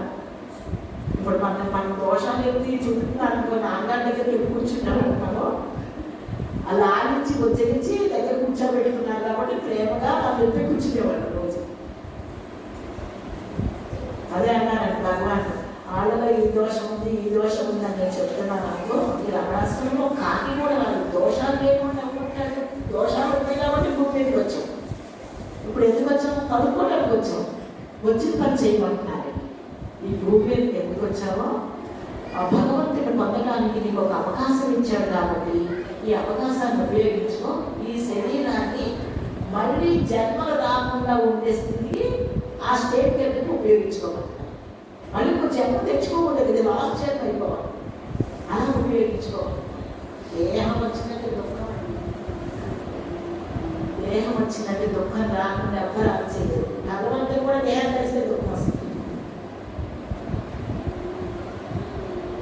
కానీ దేహం రావడం ఈజీ కాదు, దేహం రాకుండా చేసుకోవడం చాలా కష్టపడాలి, చాలా కష్టపడాలి, చాలా సాధన చేయాలి.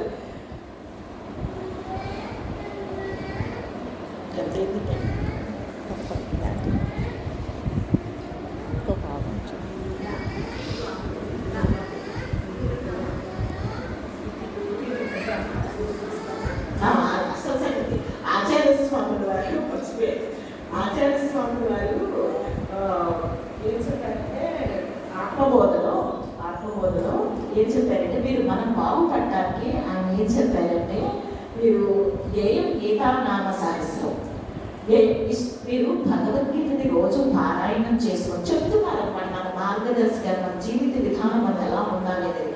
రోజు భగవద్గీత చదువుకోండి. గీతానామ సహస్రం అంటే భగవద్గీతను రోజు చదువుకుంటా ఉండండి. నెక్స్ట్ విష్ణు సహస్రనామాలు పారాయణం చేయండి. అంటే ఇది భగవద్గీత సమస్త శాస్త్రాల సారం అండి భగవద్గీత. ఆ భగవద్గీతను చదువుకుంటే శాస్త్రాన్ని మనం చదువుకుంటున్నాం అనుకోండి, అందులో మనం ఎలా ఉండాలి, అది చెప్పినట్టు శాస్త్రం చెప్పినట్టు మనం ఉంటున్నామా లేదనేది మనం చూసుకోవడానికి ఉపయోగపడుతుంది. ఎలా ఉండాలి, ఎలా ఉండకూడదు అనేది శాస్త్రం. అందువల్ల శాస్త్రం చదువుకోండి, ప్రతిరోజు భగవద్గీత చదువుకోండి అని చెప్పి. నెక్స్ట్ విష్ణు సహస్రనామాలు పారాయణం చేసుకోండి. అలా విష్ణు సహస్రనామాలు ఏంటంటే విష్ణువు యొక్క కళ్యాణ గుణాలండి. ఆయన యొక్క కళ్యాణ గుణాలు, ఆయన కొన్ని గొప్ప గుణాలు అన్నమాట. ఇప్పుడు నాన్నగారి గురించి కూడా అష్టోత్తరంలో చదువుకుంటా ఉంటాం కదండి. నాన్నగారి కళ్యాణ గుణాన్ని మామూలుగా కర్మయోగి ఇవన్నీ చదువుతాం కదా. అలాగే ఆ విష్ణువు యొక్క వైభవం, విష్ణువు యొక్క గుణాలు అన్ని విష్ణు సహస్రనామాల్లో ఉన్నాయండి. ఆ విష్ణు సహస్రనామాల ఆ గుణాన్ని ఎంజాయ్ చేస్తూ చదువుకోవాలి. ఎంజాయ్ చేస్తూ చదువుకుంటే మనకి ఆ కళ్యాణ గుణాలు మనకి కూడా అప్పుడు ఎంజాయ్ చేయాలి. అంటే భగవద్గీతని చదువుకోండి, విష్ణు సహస్రనామాలు పారాయణం చేయండి. జేయం శ్రీపతి రూపం, విష్ణు యొక్క రూపాన్ని ఆరాధించుకోండి. రూపాన్ని, నామాన్ని, ఆయన యొక్క నామాన్ని స్మరించుకోండి, రూపాన్ని ఆరాధించండి అని చెప్పి ఇక నాన్నగారు ఏం చెప్తారంటే, ఆచార్య వారు విష్ణువుని ఆరాధించమని చెప్పారు. అయితే విష్ణువునే కాదమ్మా, శివుడిని ఇష్టదైవాన్ని ఎవరో ఒకరిని, శివుడు అవ్వచ్చు, అమ్మవారు అవ్వచ్చు, గురువు అవ్వచ్చు, ఎవరో ఒకరిని మీరు ఆరాధించుకోండి, మీకు ఇష్టమైన దేవుణ్ణి ఆరాధించుకోండి అని చెప్తే నాన్నగారిని ఒకటి అన్నారంటది, నేను మిమ్మల్ని ఆరాధించుకుంటున్నానండి అన్నాడు. నేను మిమ్మల్ని మీ రూపాన్ని ధ్యానించుకుంటున్నాను, మీ నామాన్ని స్మరించుకుంటున్నాను అన్నాడండి. అదేంటయ్యా, నేనేమన్నా శివుడినా, నేను విష్ణువునా, నేనేమన్నా దేవతా పురుషున్నా, నన్ను స్మరించుకోవడం ఏంటి అన్నారండి నాన్నగారు. అంటే వాళ్ళు అన్నారంటండి, మీరెవరో మాకు తెలియదండి బాబు, కానీ మిమ్మల్ని స్మరించుకోవడం వల్ల మాకు శాంతి కలుగుతుంది, సుఖం కలుగుతుంది, ఆనందం కలుగుతుంది అన్నారండి. మీరెవరు మాకు అంతేనా తెలుస్తుందండి. భగవాన్ కూడా అదే అనేవారు కదా, చరణ్ గారు అదే మాట అన్నారు కదా. భగవాన్ అదేంటండి, నాస్తిక సంఘాన్ని చక్రవర్తి అయి ఉన్నారు, నాస్తికుడు కదా ఈయన, అంతకుముందు చరణ్ గారు. మీరు అటువంటి నాస్తిక సంఘానికి అధ్యక్షులు అయి ఉన్నారు. మరి ఈ కుమారస్వామి అవతారం ఈ రమణ మహర్షి దగ్గరకు వచ్చేసి మీరు ఇక్కడ ఉంటున్నారు ఏంటంటే, ఆయన అన్నారు, భగవాన్ ఎవరో నాకు తెలియదు, భగవాన్ ఏమిటో తెలియదు, భగవాన్ ఎందుకో నాకు తెలియదు, ఆయన దగ్గర నుంచి నాకు శాంతి వస్తుంది, కాంతి వస్తుంది, సుఖం వస్తుంది, శాంతి వస్తుంది, కాబట్టి నాకు ఆయన నాకు కావాలి, ఆయన ఎవరో నాకు అవసరం లేదు. అలాగే ఇక్కడ కూడా ఆయన ఏమంటున్నాడు, నాన్నగారంటే మీరు ఎవరో నాకు తెలియదు, మీరెవరో నాకు తెలియదు, కానీ మిమ్మల్ని స్మరించుకుంటే, మిమ్మల్ని ధ్యానం చేసుకుంటే నాకు శాంతి కలుగుతుంది, సుఖం కలుగుతుంది, ఆనందం కలుగుతుంది. అంటే అప్పుడు నాన్నగారేమో సరే మీకు అలా ఎక్కడైతే మీకు సుఖం వస్తుందో దాన్ని ఆ రూపాన్ని స్మరించుకోండి, నామాన్ని స్మరించుకోండి, రూపాన్ని ధ్యానించుకోండి. ఎవరిని స్మరించుకుంటే మీకు ముముక్షత్వం వస్తుందో అటువంటి ముముక్షత్వం ఏ ప్లేస్లో ఎవరితో సహవాసం చేస్తే ముముక్షత్వం వస్తుందో అటువంటి వారితో సహవాసం చేయండి. అంటే జ్ఞేయం శ్రీమతి రూపం, జ్ఞేయం సజ్జన సహవాసం, సత్పురుషుల సహవాసం చేయండి. అసలు దాన్ని మించింది లేదంటే హోలీ కప్పి నాన్నగారు మనందరికీ అనుగ్రహించారు. హోలీ కప్పి అసలు దాన్ని మించింది లేదండి. హోలీ కప్పి ఒక మహాత్ముడు దర్శనం కోసం ప్రపంచం అచ్చుడు దాకా ప్రయాణం చేయగలరు.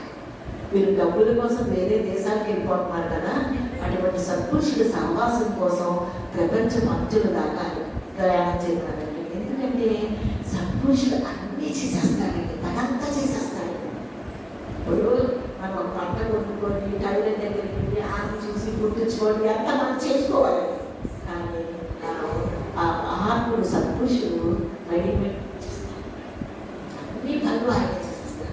రంగం చెప్తారు కదండి భగవాన్తో, నువ్వు విశ్రాంతి తేవాలి, అన్నం నువ్వే పెట్టాలి, కూరలన్నీ పెట్టాలి, అన్నీ నువ్వే తేవాలి, నువ్వే చేయాలి అంటే నేను అన్నీ చేస్తాను. ముద్ద కలిపి అన్నం కూడా ముద్ద కూడా నీ నోట్లో పెట్టాను. వెంకట మనే పని వచ్చింది.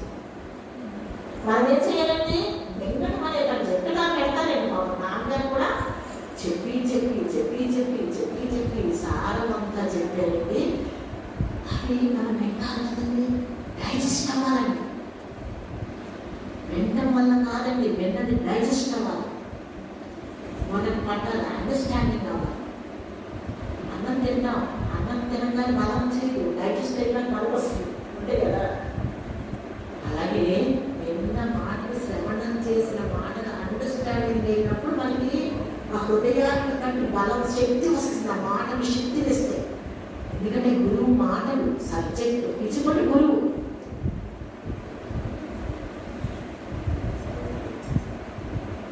అంటే జ్ఞేయం సజ్జన సహవాసం, సత్పురుషుల సహవాసం చేయడం వల్ల నేను అన్నీ వచ్చేస్తాయి. అదంతా సత్పురుషులే చేసేస్తాడు.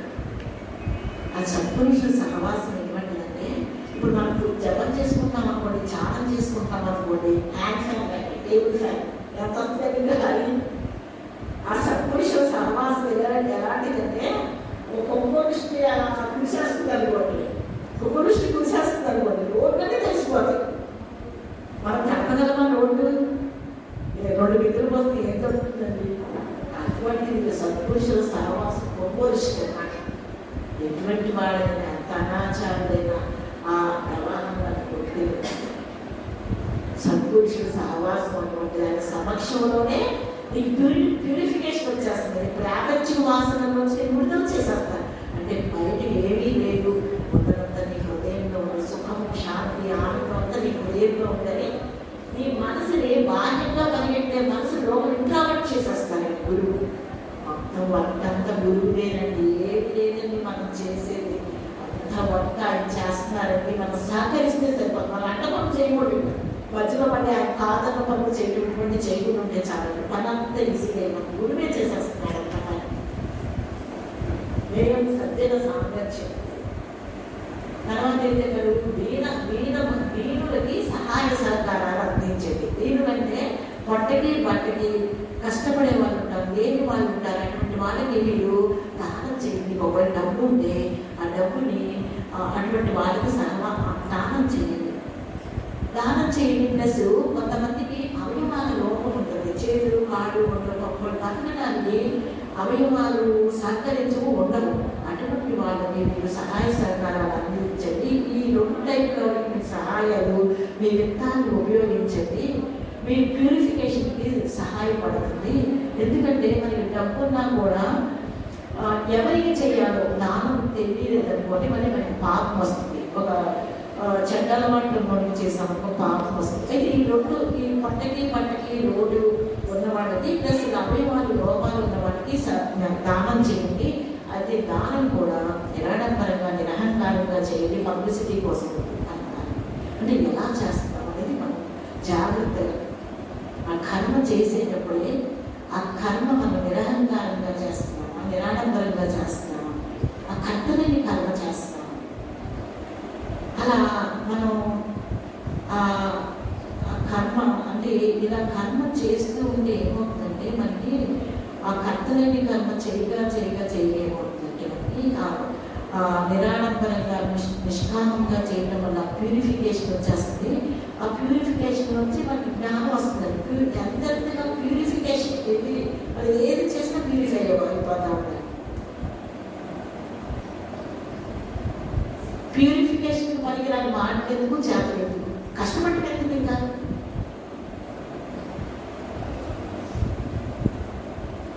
సత్కర్మ చెయ్యి. ఆ సత్కర్మ వల్ల నీకు చిత్తశుద్ధి కలగాలి. అంటే ఆ సత్కర్మ కూడా నేను చేస్తున్నానన్న భావన లేకుండా ఈశ్వరుడే చేసుకుంటున్నాడు. శక్తి ఈశ్వరుడిది, సంపాదన ఈశ్వరుడిది, చేసేవాడు ఈశ్వరుడు, చేయబడేది ఈశ్వరుడు. అంటే అంతటా బ్రహ్మం చూడు, బ్రహ్మ భావనలో ఉన్నవాడున్నారు. అంతా బ్రహ్మమే. బ్రహ్మం చేత చేయబడేది బ్రహ్మం, చూసేది బ్రహ్మం, అంతా బ్రహ్మం.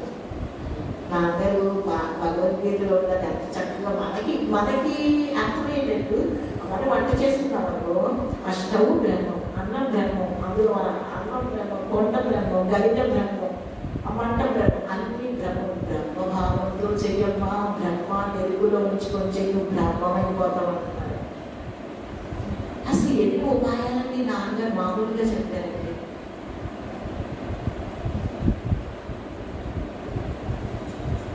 అంటే అంతటి నాన్నగారు ఎవరో చెప్పారంటే, ఎవరో ఆయన నాకు పిహెచ్డీలు ఉన్నారని చెప్పారంటే, నాన్నగారండి మీరు ఆచార్య స్వాముల వారు వివేక చూడమని ఇవన్నీ రాస్తారు కదా, ఆత్మబోధ, ఇవన్నీ కంటే వీటిలో చెప్పిన దానికంటే కూడా ఇంకా ఎత్తుగా దిగి వచ్చేసి ఇంకా సామాన్యులకు అర్థమయ్యేటట్టుగా నిజంగా మీరు ఆయన మించిపోయి వచ్చేసారండి అన్నారు.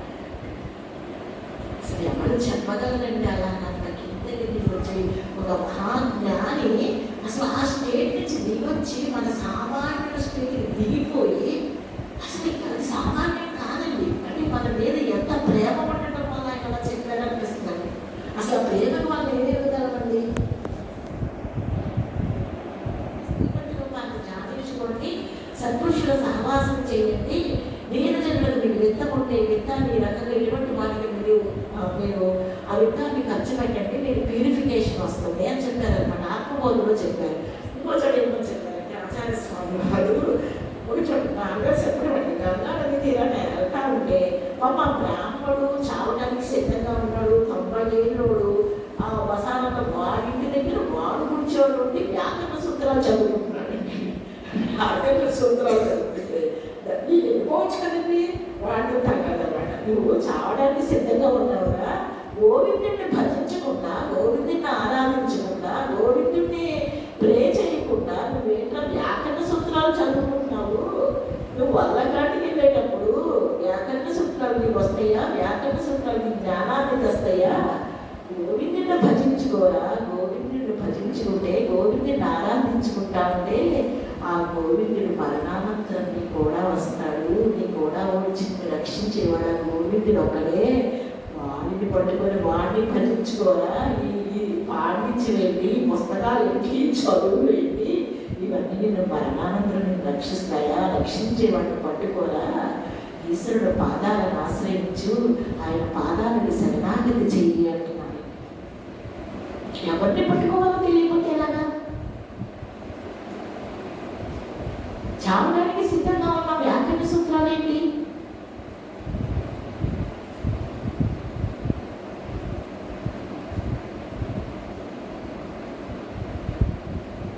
లోపలంతా మోక్ష కాంక్ష వచ్చేయాలి. నువ్వు ఏ పని చేస్తున్నా సరే ఆ లోపల కాంక్ష ఉండాలి, మోక్షం పొందాలనే కాంక్ష ఉండాలి.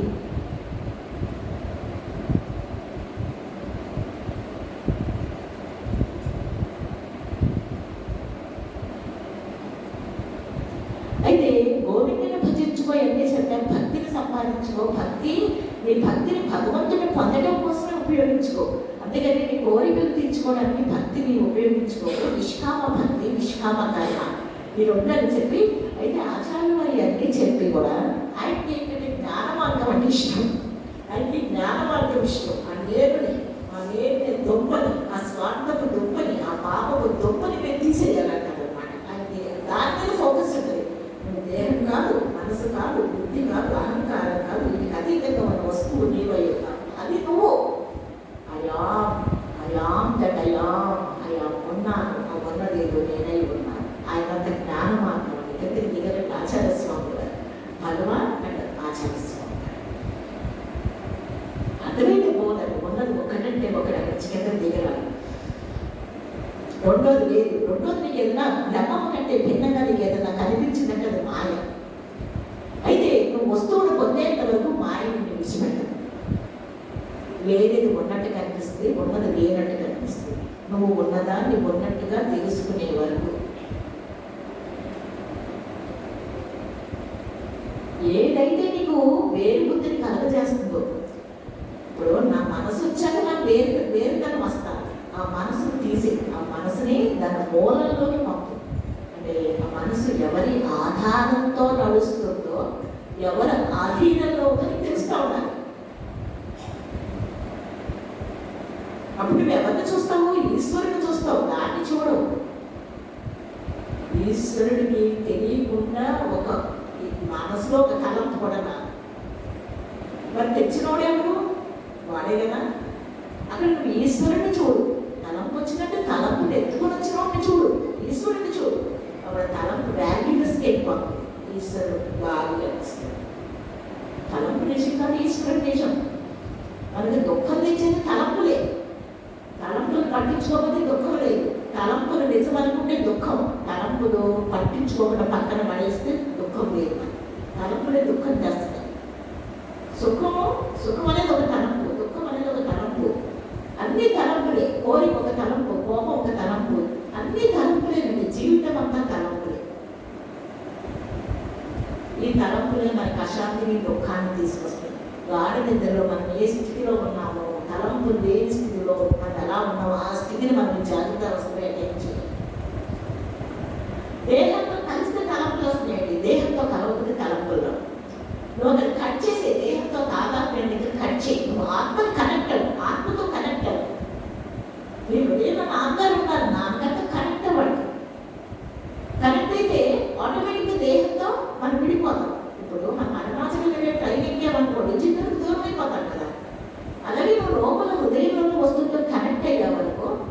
నాన్నలో నేను ఇష్ట దైవాన్ని స్మరించుకుంటూ నా హృదయంలో నాకు అత్యంత సమీపంగా ఉన్నారని ఆ హృదయంలో ఈశ్వరుని మనం టచ్ చేసుకుంటూ ఆయనతో మెంటల్ కాంటాక్ట్ పెట్టుకున్నాము ఆటోమేటిక్గా మనకి దేహ బుద్ధి నుంచి బయటకు వచ్చేస్తాం.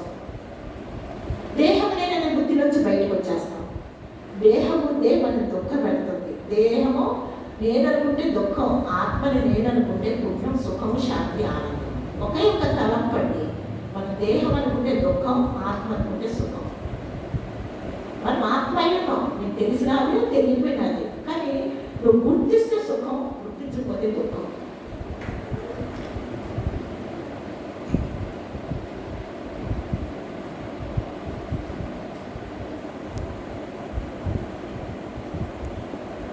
ఆచార్యుల వారిని అంటే ఆచార్యుల వారి జయంతి రోజున మనం ఆచార్యుల వారిని స్మరించుకోవటం వల్ల, ఆచార్యుల వారి బోధనని మనం స్మరించుకోవటం వల్ల ఆయన అనుగ్రహానికి మనం పాత్రలం అవుతాం. వారిని స్మరించుకొని ఆయన అనుగ్రహం మనందరి మీద వర్షించాలని ఆ ఈశ్వరుని ప్రార్థిస్తాం.